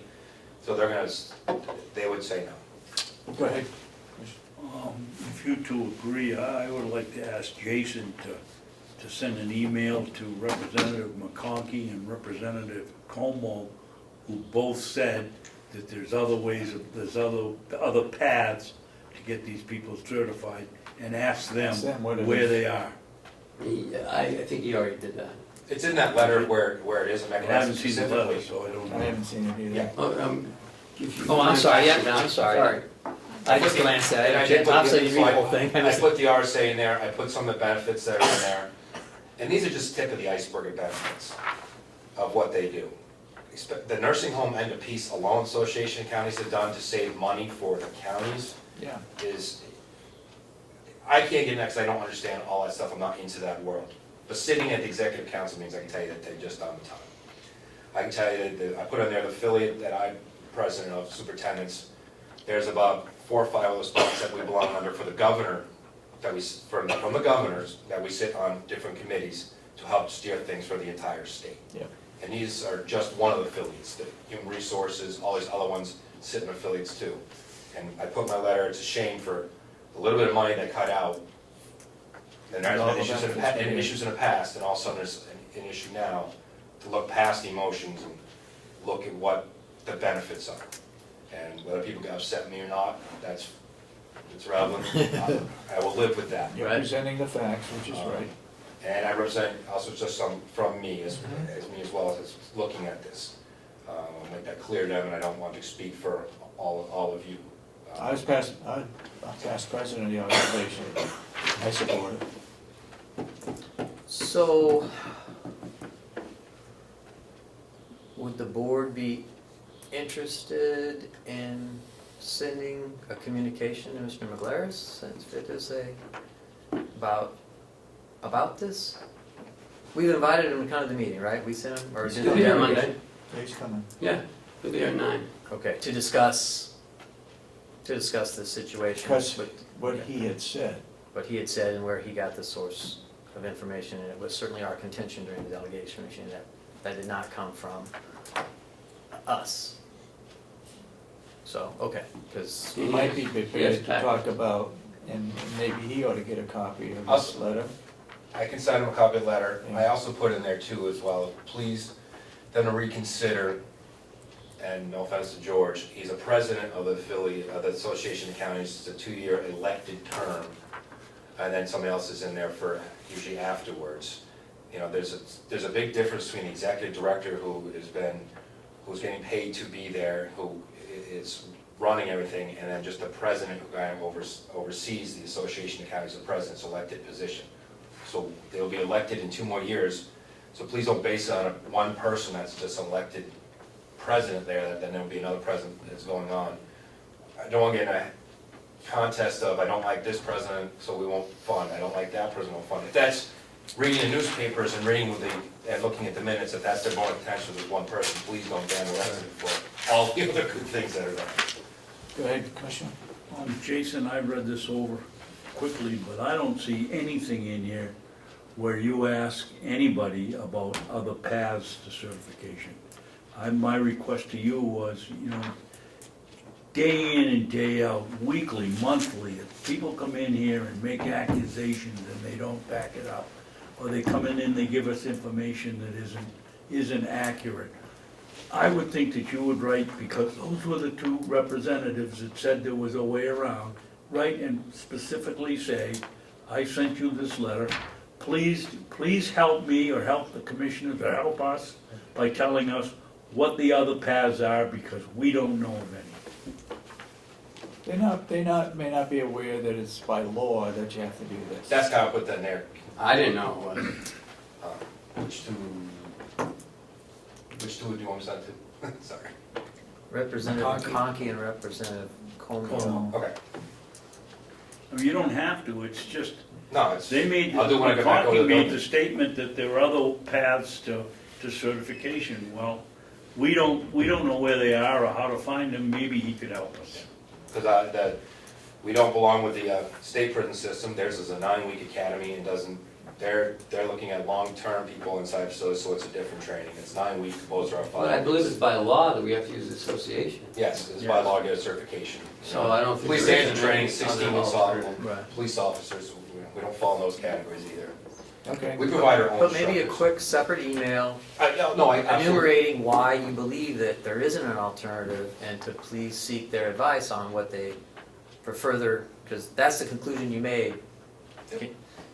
If you have any more input, that's where you're at, and you'd appreciate it, No problem. I'll have that up You there. know what I mean? And then if they say, well, then they can go look and say, well, we can send people to Washington DC or whatever. I mean, whatever alternative there may be that is in this, I don't know. But you understand what I'm saying. Oh, I To try to give them I've given them just time to be able to look into it further, because they have a particular interest. That's for any I've other. given them all, now asking if they have another path that they think we can go down and looking Let for us guidance know. and help. Okay, Thank you. next. We've got enough on our subject. So next thing. Thank you, Jason. Okay, thank you. The last thing. Thanks, Jason. Have a good day. Dollar of care. Last thing I'd like to talk about is the restorative care. In your packet, you have a quick timed, what we've done, we did a quick 1 week analysis that we gave to the subcommittee. That's the back 2 pages. The front 2 are the subcommittee was looking for a longer time span. And so there's a 6-week time span in here. And out of 126 total hours paid, they actually provide 22 hours of direct care. And how are we to believe that that's an accurate figure? It's They punch in, documented They punch into, out, they do. documented in the point-click care system. Every time they work with a resident, they punch in and out. Okay, so we're pretty sure it's a very Yeah, accurate absolutely, figure. yep. Good. So, Any I'm not- problems with having names in here? no, No? Okay. it's been made public. I'm not sure if, what's gonna happen in the next week or two. It's been made public? Yeah, how we met with them. And you discussed it with them, that this might be a possibility. And that resulted in a letter from one of them to the delegation? From many of them to the delegation. Okay. It was floating around at the last subcommittee meeting. We did go into non-public. Since then, Howie met with 2 departments, met with this department and with the housekeeping department. Because that was also another possible cut somewhere in there. Again, these are just preliminary. They're not final until the delegation, obviously, we know, votes on this.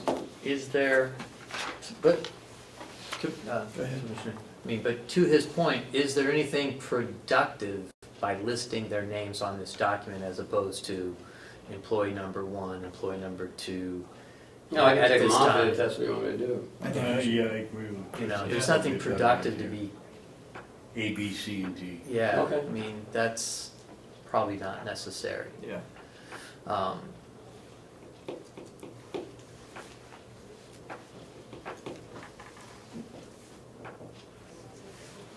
Okay. So this is what they've asked for, you know. I give it to Is the them. subcommittee meeting again this week before Monday? I haven't, nothing's been posted, has it? Yeah. Nothing. Nelson will probably call Thursday or Are there any Friday. Are there any subcommittees I should? None, right? Okay. I didn't know if any got posted. I'm No, sorry. I no, didn't see that's- anything. That's what we're talking about. You haven't seen any either? No one's Okay. told me, All right. no one's given me any. I just want to make sure because I hadn't seen any and I wanted to ask about that. Well, certainly the information is eye-opening. You know, about how much time they're clicked in. But it does beg the question to me, at least, that, you know, they must have been doing something during this other time, you know, and that layoff, we hope, at least, that, you know, they were doing other duties that were ancillary to just this. And that, you know, perhaps it's reasonable to think that, you know, for instance, I've heard that they helped feeding. That's what I've heard, that they helped doing feeding, and that was probably a couple hours a day. That's not listed on here, that they were doing productive work. This, And they again, probably, it says, you know, this was taken off the care tracker of what those departments did as they right. did restorative care. So would they click, For feeding, no. right, and did they click in for any other things, you know? I guess is the question to kind of give us maybe a better idea of what they were doing during the other time frames, because if they,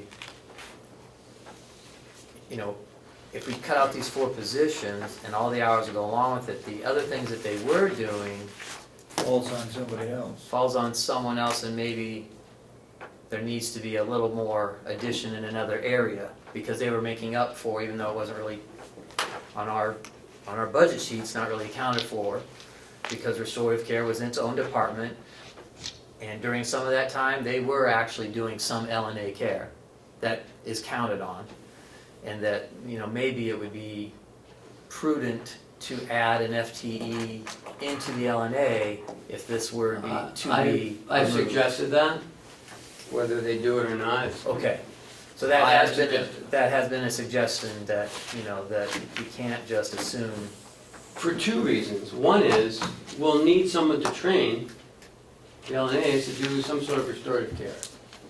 So, from moving one person into LNA, this letter D employee is the one who fills in, but the salary is already in the LNA salary.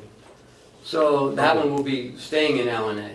Gotcha. So now we've got 2 restorative care people working as LNAs who can help train the LNAs. Okay. So, all right, so that's kind of the suggested plan, Yes, sir. would be to Move one. move one into, as an LNA, Mhm. and then to retain the other one who was already an LNA because of her position was, She helps fill the gaps in restorative care when Okay. people are off or not working. so she's already in the LNA. She's already on the so she's LNA, not so affected. she's not even affected by this. Okay. So I've asked for one full-time FTE to take up, there were like 2 part-time positions, I guess, or something.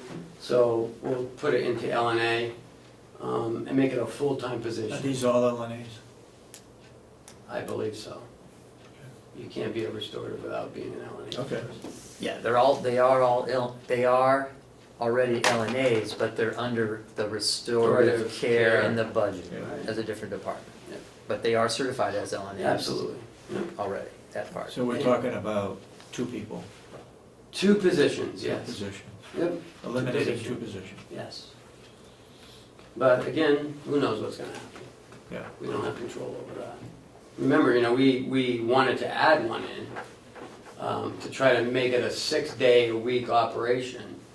And Medicare only pays or reimburses if you have a 6-day program, my understanding. Right, but it's very minimal. Right now, I don't believe we get any reimbursement from this, is what I'm told, through the nursing home. And maybe that's why, other nursing homes have incorporated it into an LNA position, because it doesn't really pay. There's no real reimbursement for it. All right, tell me about the housekeeping. What's going on there? The housekeeping, it came up that, remember way back in the fall, Howie had a couple of non-certified LNAs. Non-certified people in the LNA department who could not do LNA duties, but they would help feed and make beds, I guess, and do housekeeping. Full-time people? Yes, well, 1.6 FTEs.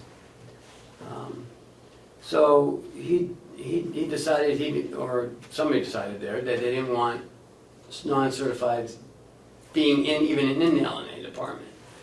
Just in case they started doing LNA duties, we don't want that to happen. Wouldn't be very good for the survey if they found out there was somebody. Right, if non-licensed qualified. person doing licensed care is not okay. Yep. But they weren't. But They weren't, but they're listed.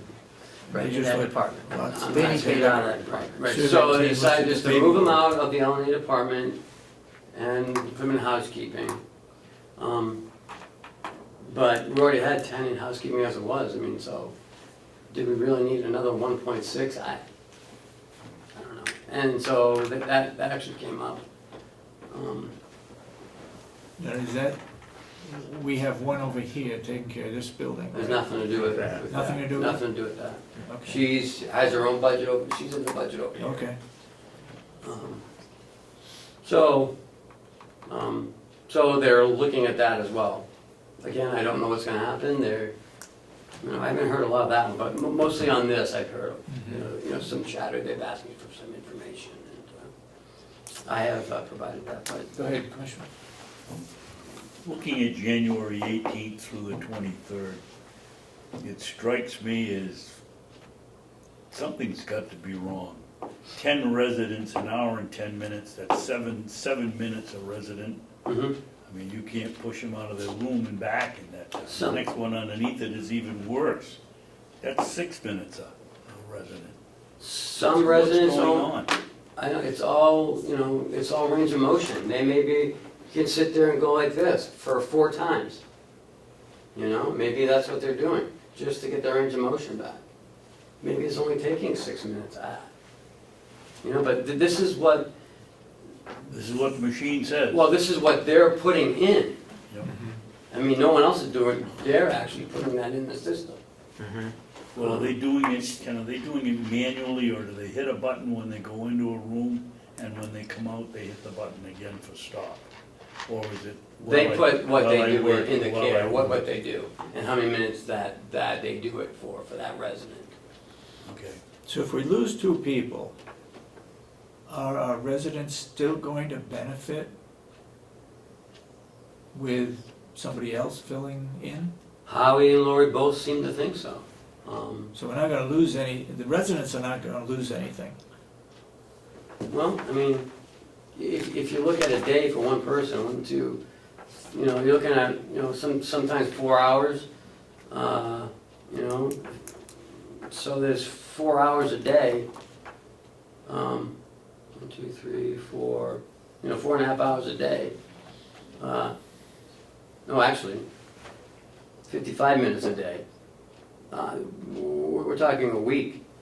So we're talking about a little over 5 hours a week,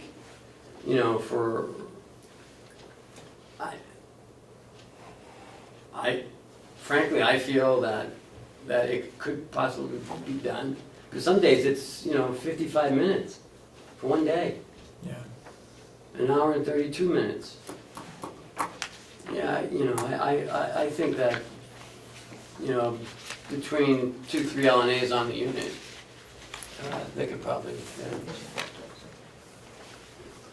Okay, and again, there's a restorative, there's someone from there, there's 2 people now that will be helping the other LNAs, so I think it'll work. I think, you know, having this other FTE going in, into the LNAs from the restorative will help train the other LNAs of what they should be Okay. doing. I mean, there's a whole learning curve in there as well. that's it for that? Yes, that's all I have for this week. Got anything else? I do have two signatures I need, 2 non-public meetings. Session 1 and Session 2 from last week.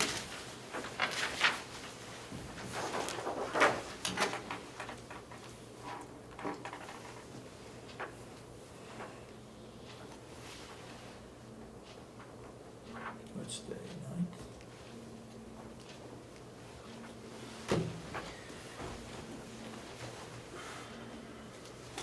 I'd say that one's still sealed. Well, that one does too. I mean, I am looking forward to tomorrow meeting with ADP. I think it'll be an informative day. I got a lot of questions to ask, really. And Chuck, I know you're excited.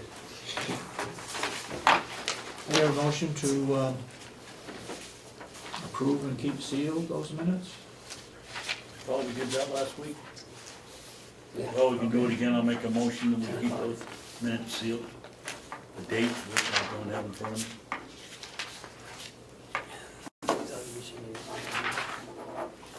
Session 2?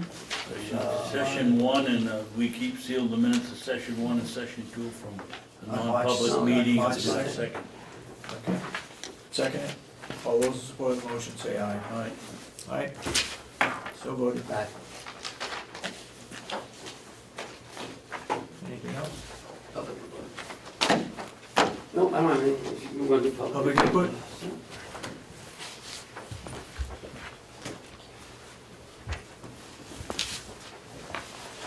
Did you turn that off? No. I always speak publicly.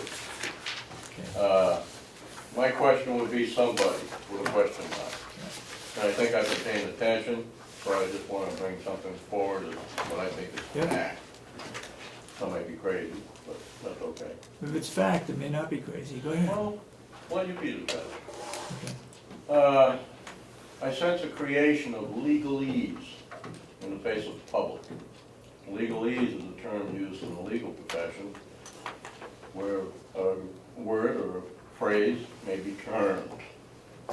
And its inherent meaning, which is common language to us, they give it a new language, which remains secret law for their own purposes whatsoever.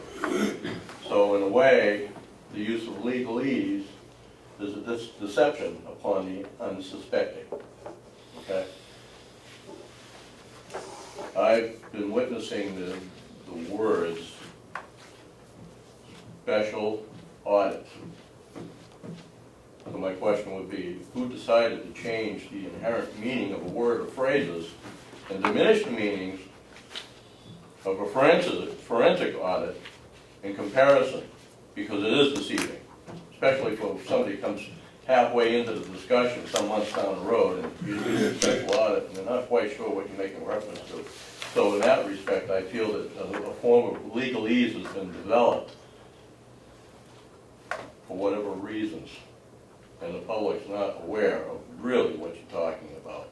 And, you know, I think you all been using forensic audit and speaking of it like it was a dirty diaper. It is what it is. Yeah. So project it that way to the public so they understand what's on the table, because we gotta still remain within truth because we are in public. My observation. Thank you. Okay. Anybody want to admit changing the special audit? It was put under special audit by DRA in our MS 46. Was it? in September, so that's why I use the word special audit. Okay, Because that's what was termed to us and put into our legal document. okay. Someone used the other word, which I don't, Well, on behalf of my statement, at least make it a consideration. Okay. I mean, the subject of fraud was brought up too, but nobody has ever. Well, fraud proved is it. legal until you bring it to task, Right, and there's actually decisions in that regard. but that's got us into a lot of trouble with the banks and Right. everybody else, just But because like I it said, was legally, mentioned as a possibility, nobody has any proof yet. but legalese is certainly not in our favor. You know, in the world of contract, Yeah. of what we live in, there's a thing called disclosure. Legalese doesn't fit that bill. Okay. Are you here for we public have to input? talk afterwards. Uh, No, I want to talk to Len afterwards. Are you that's gonna all. talk to him? Yep. Okay. You have anything else to be brought up at this meeting? I'll make a motion, we adjourn. Second it? All those in support of the motion, say aye. Aye. Aye. All right, Oh, you need to sign this, or do we ever? we're gonna hold that over till he gets some more Right, because information. I emailed Kathy, so I need to call her to, one, schedule the meeting for next week, Yeah, and then get some clarification on I this. just thought you might want that back. No, I don't want and make it. Nothing to do with sure, me, you guys might want it. and make sure I'm not the that, selectman. that we get her time straightened out. Yes, I will. That she agrees to, and then it get posted on the window at the office? Yep. Okay. They're all written down right here in my little handy pat notebook. The meeting's It's officially. gone. Good. Meeting's over. Yes. Thank you.